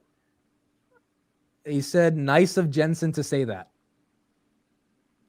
I posted a clip of Jensen basically saying, I would not be surprised if Elon gets to 1 gigawatt of energy before anyone else. He has a sense of urgency and can manage complex systems. He's the ultimate GPU. Okay, awesome. I love it. This was a really important quote too, Steve, because even with the NVIDIA OpenAI partnership, Jensen said, well, I'll just play it for you real quick right here. It's like a minute, but Jensen still heavily believes that XAI is going to be one of the big winners. At the time, H100s, H200s in a coherent cluster. Now he's working on Colossus 2, which may be 500,000 GBs, millions of H100 equivalents in a coherent cluster. I would not be surprised if he gets to a gigawatt before anybody else does. Right. In one. Yeah, so say a little bit about that. The advantage of being, the builder who, isn't just building the software and the models, but understands what it takes to build those clusters. Well, these AI supercomputers are complicated things. The technology is complicated. Procuring it is complicated because of financing issues. Securing the land power and shell powering it is complicated. Building it all, bringing it all up. I mean, this is unquestionably the most complex systems problem humanity has ever endeavored. And so Elon has a great advantage that in his head, all of these systems are interoperating, and the interdependencies resides in one head, including the financing. Yes. And so he's a big GPT. He's a big supercomputer himself. The ultimate GPU. Yeah. And so he has a great advantage there. Yeah. And he has a great sense of urgency. He has a real desire to build it. And so when will comes together with skill, unbelievable things can happen. It's a pretty epic endorsement by Mr. Jensen. So what we're saying is NVIDIA is going to 10 trillion. Well, Brad Gerstner on that podcast literally said he thinks NVIDIA is going to 10 trillion, but I also think that means NVIDIA is probably going to make a similar type of deal with XAI like they did with OpenAI. And Elon's going to get priority for the latest chips. And that should help maintain XAI's ecosystem. And like NVIDIA, the other reason people are saying it's a bubble is because back in the 1990s, the Ciscos, the Microsofts, they were taking all these little equity stakes in small companies to try to prop up their numbers. And is NVIDIA doing that to an extent? Yes. The difference is there is a real return that those companies, like they're not taking an equity stake in pets.com or AIpets.com. They're taking an equity stake in OpenAI that's going to do $25 billion of revenue next year. So it's forget about the equity stake. Their rate of growth on profitability is like nothing we've ever seen before. For NVIDIA? Yeah. Yeah, I agreed. And so first of all, some of these companies will probably fail that NVIDIA's taking. They invested in some UK company doing self-driving, right? Like some of this stuff will fail. But the ones that work, like an XAI, an Anthropic, a Figure, which hopefully ends up playing out, all these other different names, those companies should work out to such a degree that they are the Amazons and Microsofts of the AI generation. And NVIDIA having, 3 to 4% of those companies on their balance sheet, that's going to help a lot. Which I don't think agree. And I just thought of something else. Another reason why all these people are wrong about this. These companies are spending all this on CapEx, and look at the amount of stock they're buying back at the same time. It's not like they're sacrificing returning capital to shareholders at the expense of building out data centers. They are doing both unilaterally. That is a great point. The buybacks are not stopping. They are only continuing to go further and further. I showed a chart on that yesterday. Yeah, here it is. Apple doing 100 billion, Google 70, NVIDIA 60. And do you think NVIDIA should only be buying back their stock or getting some equity in OpenAI? I think OpenAI. Yeah, but taking equity, taking OpenAI. Who cares? But generate another 30 billion in net income this quarter. Who cares? Yeah. No, I agree. And they're just getting more profitable. They need to put the cash somewhere. Yeah, if they don't take a risk on these other companies, especially because those companies are buying their GPUs, why would you not? If you believe in your GPUs, you should believe that the companies buying them, the best ones can produce products and services based on those GPUs. That would make sense for NVIDIA to get interested in it. So, all right, there you go, Steve. Thank you for being here. I'm putting Steve's Twitter right here in the chat, his newsletter, and his Seeking Alpha. Please make sure to follow him on those. Eventually, his YouTube channel whenever he creates it. Well, I was going to do it this week, but your power was out, so you should do it this weekend. We should do a video for it and like officially launch it next week. All right. I'm around all weekend. I'm just watching golf. So Yeah, you're watching the Ryder Cup, right? you So know what? cool. Before we end, you should grab the Ryder Cup clip of Bryson DeChambeau actually mashing a ball right over the right corner on the first hole at Bethpage. You got to hear the crowd and how rowdy they are. It is amazing. First of all, I have no idea how to spell any of the names you just mentioned. Second Just of all, go to the Ryder Cup YouTube channel. well, I was and going to you'll say see- I think they might copyright me because Oh, then all right, don't do it. yeah, because they're like an official brand or something. Having gone to the U.S. Open at Bethpage, the crowd gets so rowdy there. It's incredible. Have you ever been to the U.S. Open? The golf and tennis U.S. Open. I've been to both. I'll never go to a golf event in person again. I got invited to a ton of corporate tents this year, and I will not go. People don't understand. Like, yeah, it's awesome for the atmosphere, but it is probably, in my opinion, the worst type of event, sporting event to go to. You're outside walking around. You can barely see anything. And even if you go to a corporate tent, you still have to walk miles and miles to get there. And with the Ryder Cup at Bethpage, it's not like there's stadium parking. Like, you got to park at train stations and parks and get a shuttle. It's just, I don't know. Sitting on my couch is much better. Also, you have to be quiet when someone's like hitting the ball, right? These people aren't freaking quiet at Bethpage, I can tell you that. But like, doesn't that distract the golfer? Yeah, I mean, yes. But this is a rowdy crowd this year, from what it seems like. All right. Well, there you go. I'm gonna watch Heat tonight officially, and What are you Yeah, going to order I'm for good. dinner? I have no idea what I'm gonna order for dinner. You know, you should I put mean, I an might order just- together, get some snacks, get on the Is it that couch. good of a movie? Is it like? Is it like you sit back and you get like excited to watch? Is it like you know what I'm saying? Is it It's the only movie. So when this was made, okay, it was the only movie that Robert De Niro and Al Pacino were in together, because The Godfather 2 does not count because they were in no scenes together because it was different eras going back and forth. It was the first movie they were in together, and it didn't happen again until The Irishman. Oh, Irishman was like 5 years ago, so it's And like 40 years. it's an all-star cast. You had John Voight in there, Val Kilmer, freaking Jeremy Piven makes a cameo appearance in there. There's a lot of people. Ashley Judd, one of her early roles. And it's an incredible movie. And it's one of the most quoted movies also. I mean, if you just look up like Heat quotes, there'll be like probably 20 of them on the Heat quotes page. Like, it's just like Tombstone. There's so many quotable scenes in there. All right, I'm gonna legit try to watch it today. Yeah, you're going to try and you're going to fail. You're like, oh, it's boring. No, I'm gonna watch it. Dude. Last week I did watch a movie, so you know, I just didn't watch a good one, but I'm gonna watch it. So I will. Okay.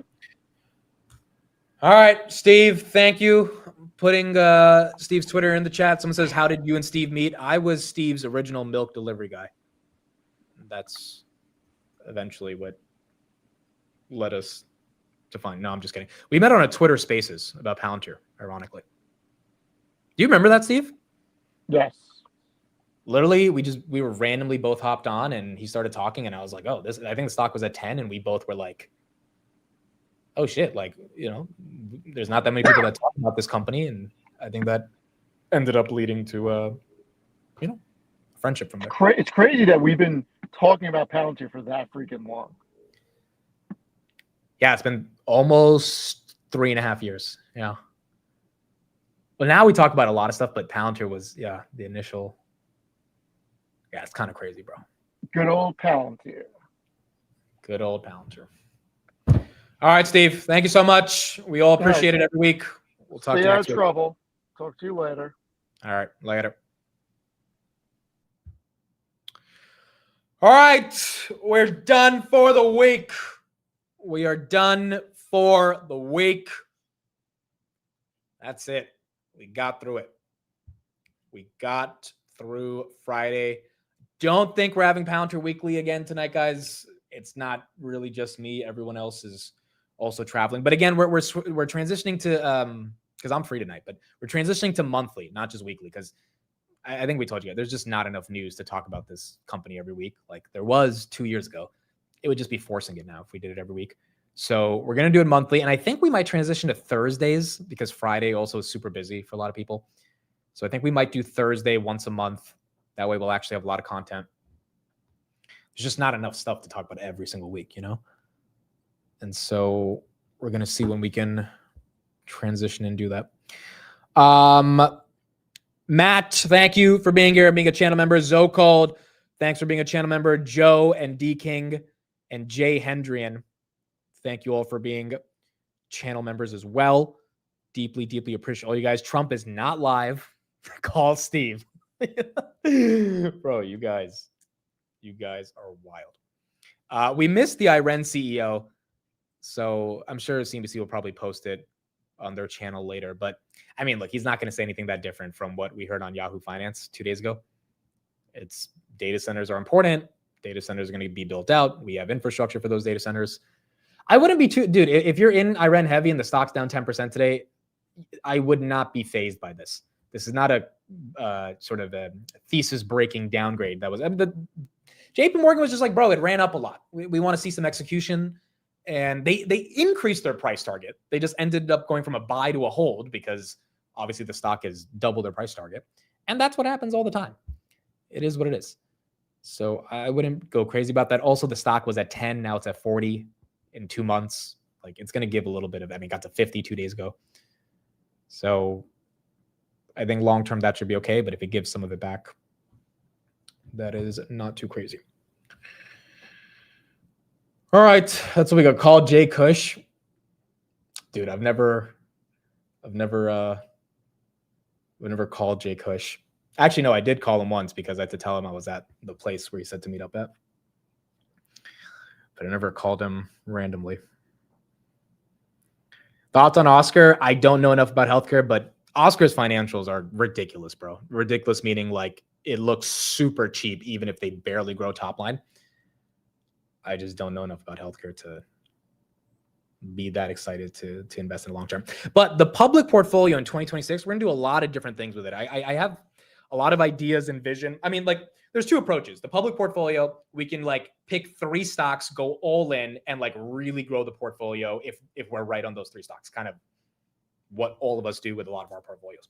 Or we can invest in like 50 stocks. We're not going to be able to have that much money in all of them, but it will be more dynamic. And look, the S&P 500 has 500 names.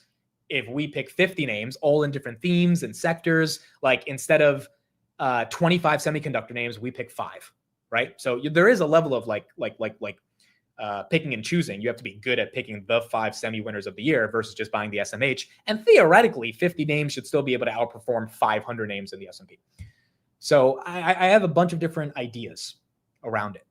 And like in those 50 names, if we have 10 different themes, so like this is the software theme, this is the semiconductor theme, this is the data center theme, this is the speculative theme, right? Well, like, all right, we'll throw some money at Oklo and see how that works out, right?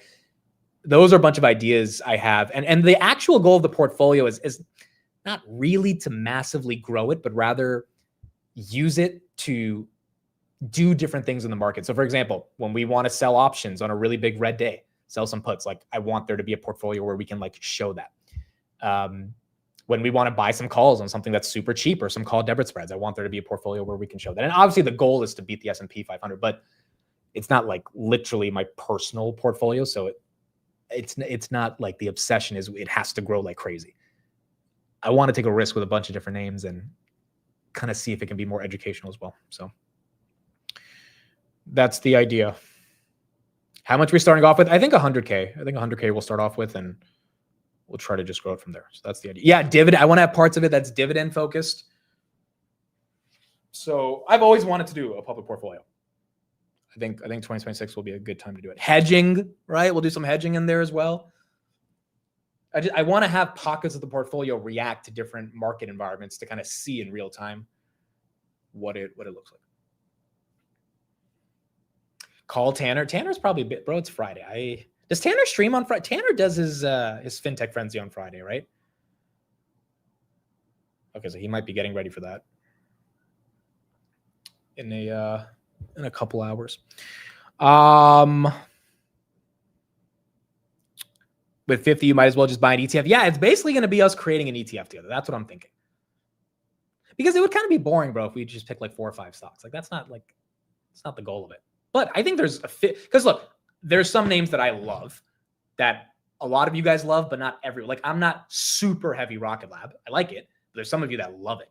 So I think there's 50 solid names, call it minimum 25 names that a lot of us can get behind and still be able to hopefully outperform the S&P with all those names.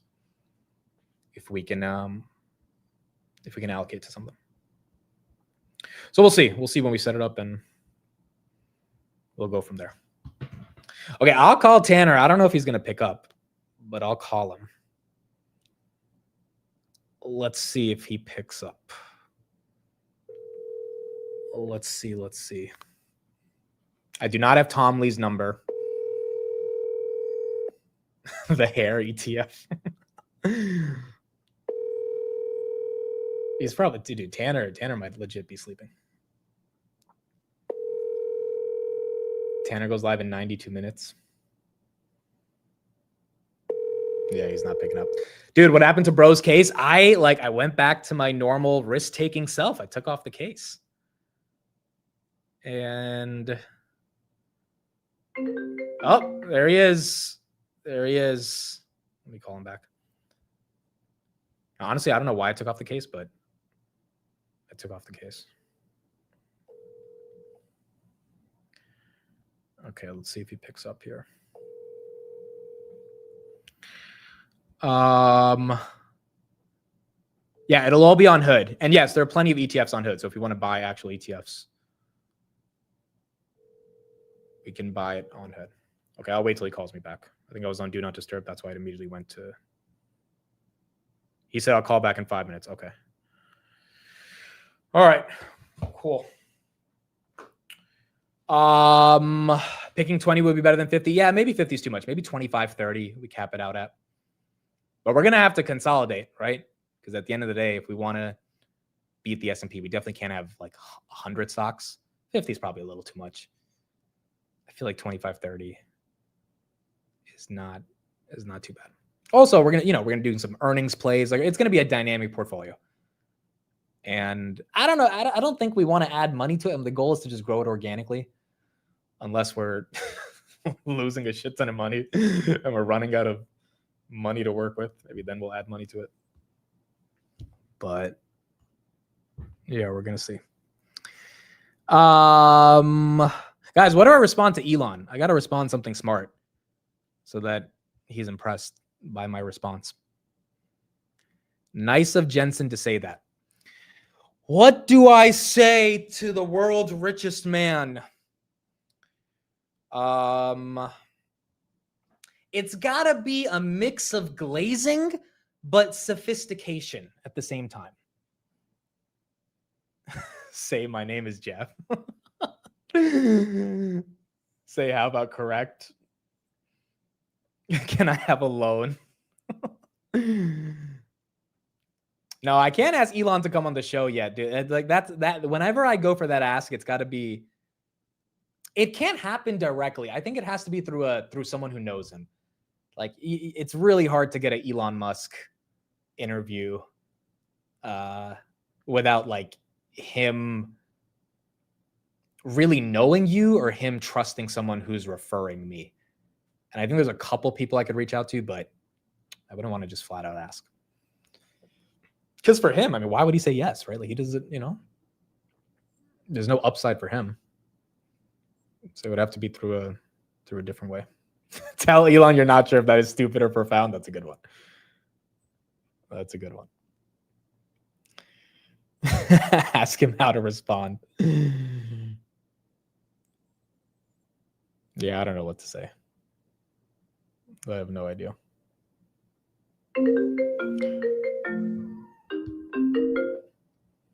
Yo, what's going on? so I'm live right now, and the chat was begging me to call Tanner, so I called you. It's got to be some SoFi news or something. No, it's nothing. They're just like, no, legit. Like they just like want to hear you on a Friday market close. Cool. Yeah, what's up? I don't know what's up. The chat asked me to call you, so what's up? Just my general thoughts. How's my day going?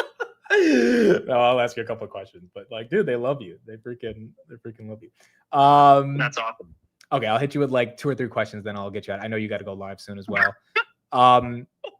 SoFi under 30 for the week. Are you feeling kind of that it couldn't get the $30 close, or not really affecting your psyche at all? Yeah, I mean, we had a pretty unbelievable run up. So I understand this. Like, we're going to have some jitters. There's going to be some, I think between now and earnings, we'd probably stay around this range. And then once earnings comes out, if it does what I think it's going to do, if we could get way above 900,000 new members, I think we have another shoot up. But yeah, I could see it hanging out at this spot for a little bit. And you think it's But you know normal what? for it Like, to be here? Yeah. I mean, even, Hood ended up, before it went up to 130, was hovering around the $100 range, back down to in the 90s, back above near 105, near 110.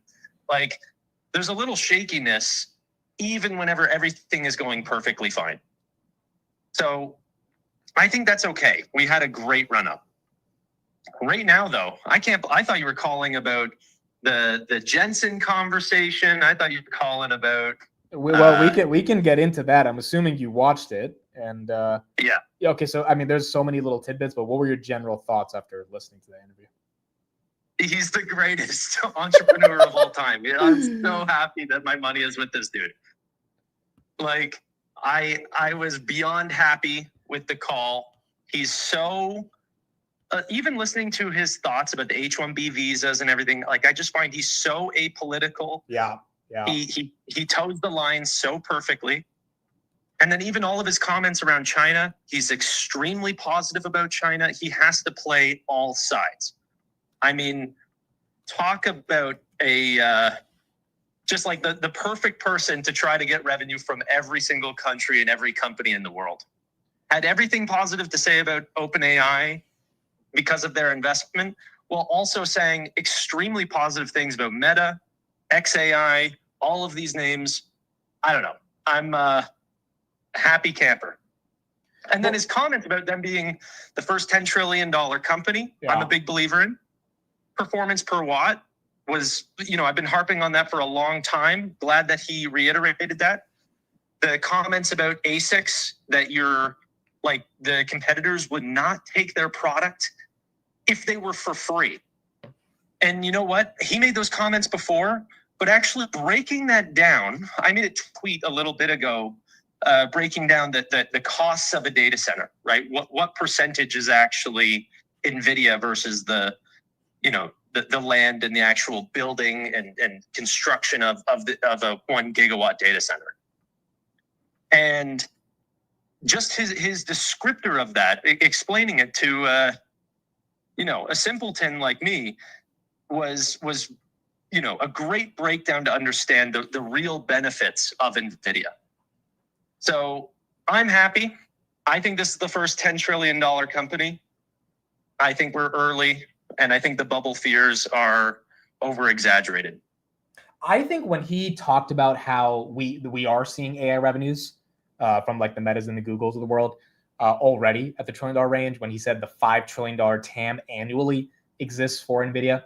And I agree with you. The way he handled H-1B, the China stuff, I mean, you could not find a way to say that answer goes left or right. It's just the right answer.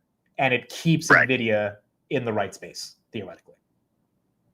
Yeah, I agree. Yeah, super happy. You are like, do you see yourself getting any more NVIDIA shares in the near term? I don't know. I mean, like, do you want to buy more here?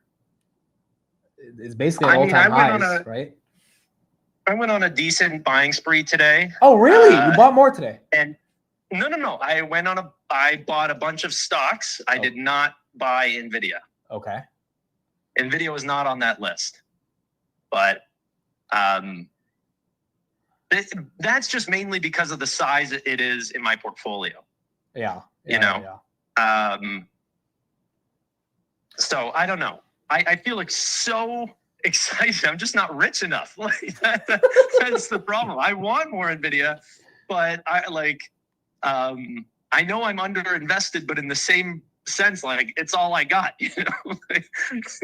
Oh, that's a fair point. I mean, look, so, I don't think buying Nvidia here is scary. I just think when it actually gaps up to 200, you're going to get even more buying because people will be like, oh, like we're chill. We can, like we've passed this like digestion bubble. I mean, that conversation probably will still exist, but I do think end of year 200 is possible. But the only fear I have is they're not getting China revenue in Q3. I mean, Jensen basically said it, right?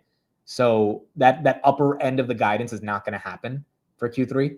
So then it's going to go to Q4. And if we don't get it by Q4, then it's like the earnings estimates will go down a bit, which might mean that it doesn't necessarily make as big of a move. Yeah. I just also have a hard time believing that a market can go from 95% of market share in China to zero, not based on rules, but based on a recommendation. Yeah. Please do not buy Nvidia chips. Okay. but those Chinese companies, but the companies do listen to the government, right? They don't want to piss off the CCP. So I feel like it's not a law. There might be illegal purchasing. There might be illegal purchasing as it is. Like, yeah. So I don't know. All right. Wish that all that never happened, by the way, just so we're all aware. Oh, your opinion. We know you've always said that it was stupid, the whole diffusion law, all that stuff. So, yeah. All right. Last thing for you, BM&R. I think you talked about it last night on your show. I think you and I have the same opinion, which is we're long-term believers in ETH, and this thing you just got to be able to handle the volatility. But any thoughts on it breaking above 50 today? And are you adding more to this? Yeah, it's what I bought some BM&R and SBET. So still adding to the other names. Just from an MNAV perspective, they just seem a little too cheap. And if there is some consolidation in the markets, like some of the rumors that have come about where some of the larger players will end up buying the smaller players, I still want to have some equity in SBET. So ended up buying both of them. But yeah, I'm a big believer that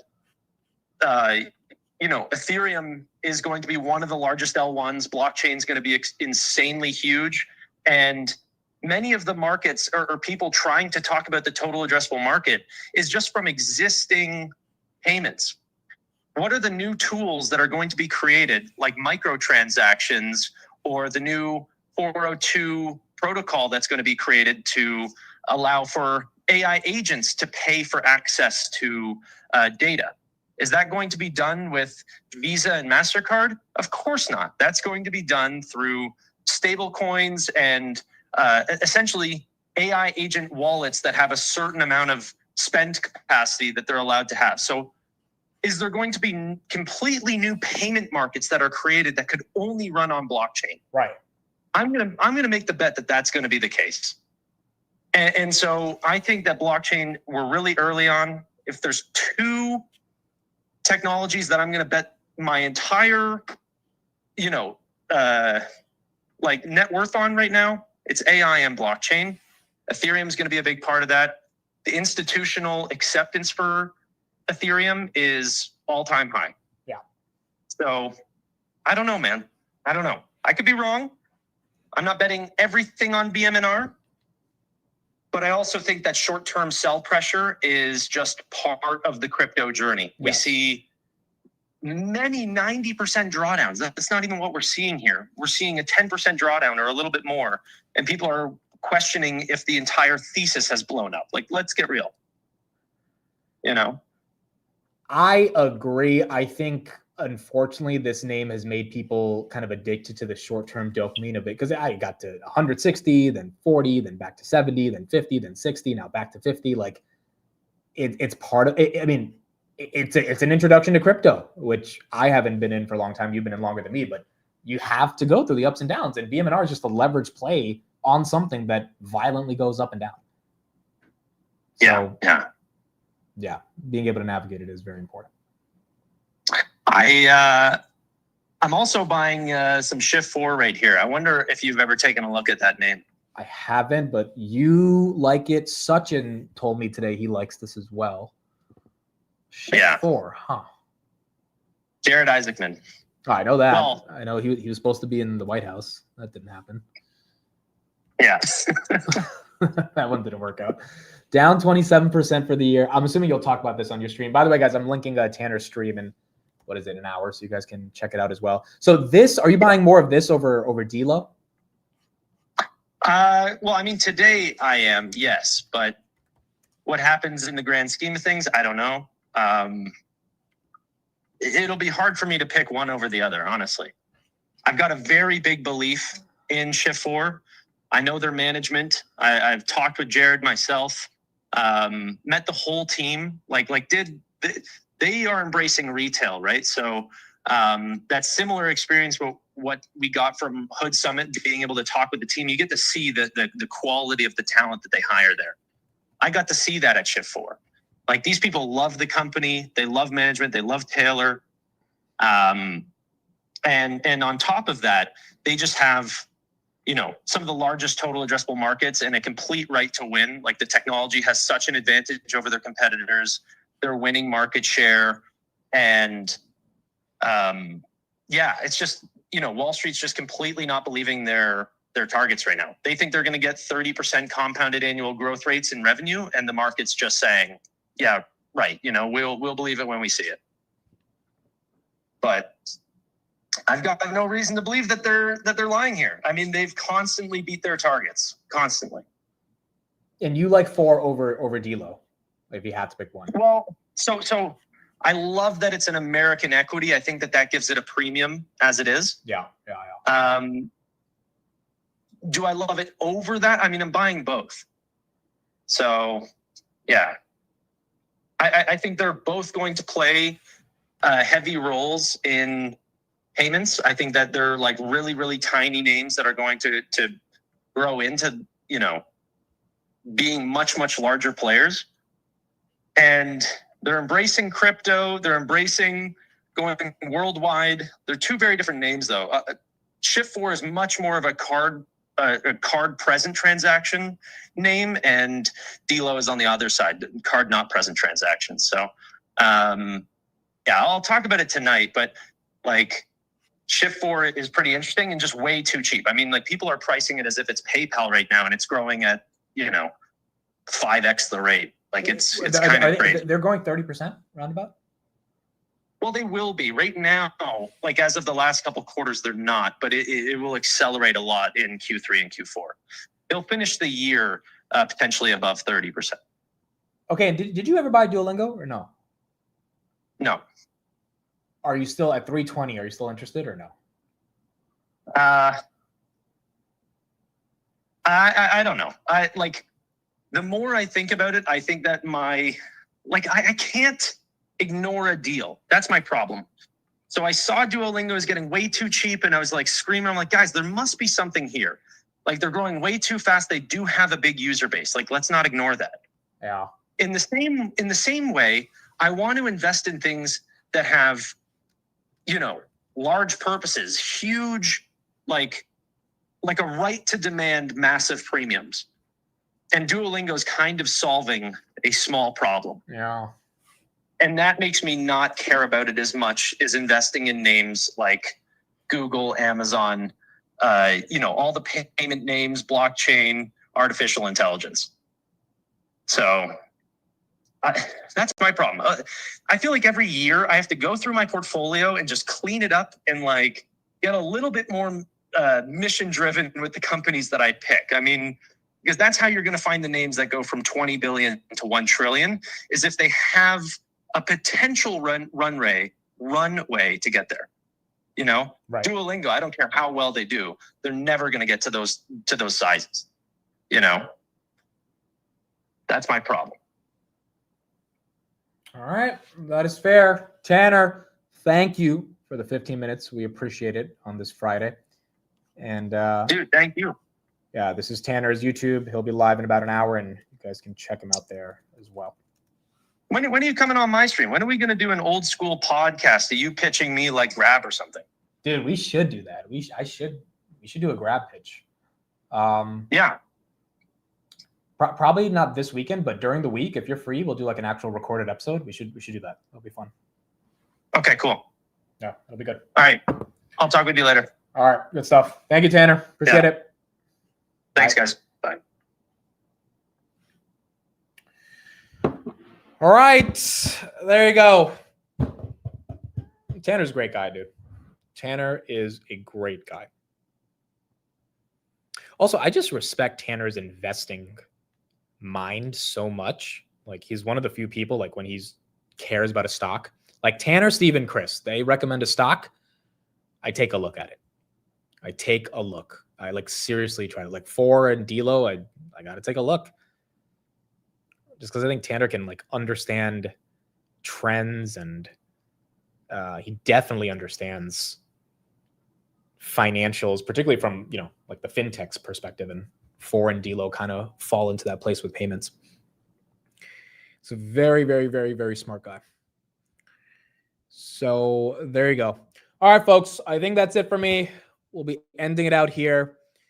Thank you all for joining throughout the week. It means the world. D King, thank you for the super chat. Thoughts on eVTOL? Strange that Elon didn't jump on this one. eVTOLs in general have not been that strong. You've got Archer and Joby that are leading. You had Lilium, which Palantir invested in. Lilium ended up going bankrupt.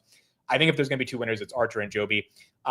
They just haven't got the prototypes fully out into the public yet. And I think that will inevitably happen. Like, there's too much demand for people to travel from LA to San Francisco or from New York to Jersey in a cheap way. So I think the market's there. The tech is getting there. I think Elon just thinks like the TAM is just not that big enough for him to focus on. But yeah, I think eVTOLs will do well, and Archer and Joby should be at the head of those two. At the head of the industry, those two would be probably the two heads of the industry. And there's probably some international players, but those are kind of the big ones. Call Steve again. Goodness gracious, bro. All right, guys, that is it. We are done. We are done. I don't know what the hell you guys were talking about in the chat. Some of you guys were talking about, we have Tanner explaining a thesis on For payments, and some of these comments, I don't even, but that's why you're the best chat. Well, we're talking about feet pics in the chat. I'm like, what is going on? Like, what is, dude, but that is why I think our stream is working and the channel is growing, is because like there's a human element to investing that's so important. And, you know, I think sometimes people maybe get annoyed that we talk about stuff that's not just investing, but like you kind of need to have that flavor to finance. Otherwise it's boring, bro. Like otherwise, like it's freaking finance. Like it's like that's not the most exciting in the world unless you make it exciting. And the only way to make it exciting is to talk about the stuff that affects all of us. Not saying feet pics affect all of us, and we all have feet, but you know, these universal themes that bond everyone to, like movies, for example, right? Or food, all that stuff that is important to talk about. And sometimes ranting is necessary. Exactly. I love when we just chat like we were all friends and hanging out. Dude, that's the other cool thing about streaming is like, it's like when I see other streamers, I always, not just finance streamers, but I always like watching like other streamers in like pop culture and like on Twitch, right? Totally different niche than YouTube finance, and just seeing how they interact with a chat in a community. It's the exact same as how I do it. It's just they're talking about like pop culture, right? Or they're playing video games. They're not really talking about finance. So the same dynamic is there. It's just a different subject matter. Doug says, if we all talked about numbers and finance news all the time, there's no building relationships, and that's what really pays off. Yeah, I agree. And the meetups are, you know, a culmination of like the fact that people come to a meetup means they like feel a bond, not just like they get information from the show. And, you know, that's what makes it special. That's what definitely makes it. It definitely makes it something that people actually want to be part of every single day, which is important. 1 hour ago, you said you're done for the day. In the meantime, I got home and you're still yapping. That's how we do this, bro. That's how we do it.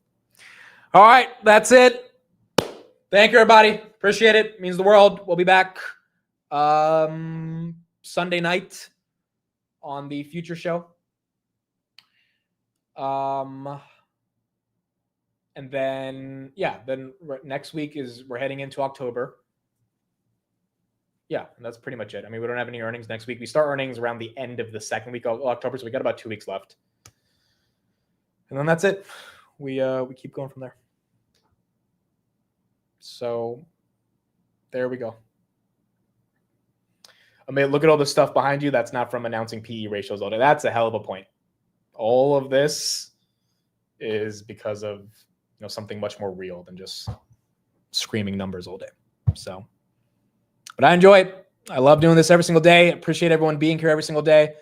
We'll keep this going. And look, we ended out the week not too bad. S&P basically flat. We got 2 more trading days left of September. If we can end out September without too many issues, then we head for the final stretch of the year. And we'll keep going from there. So there you go. Thank you, everybody. Appreciate it. Love you all. I will see you guys on Sunday for the Future Show. Have a good weekend, everybody. Thank you. And I'll see you guys in a couple days. Bye, everybody. Have a good one.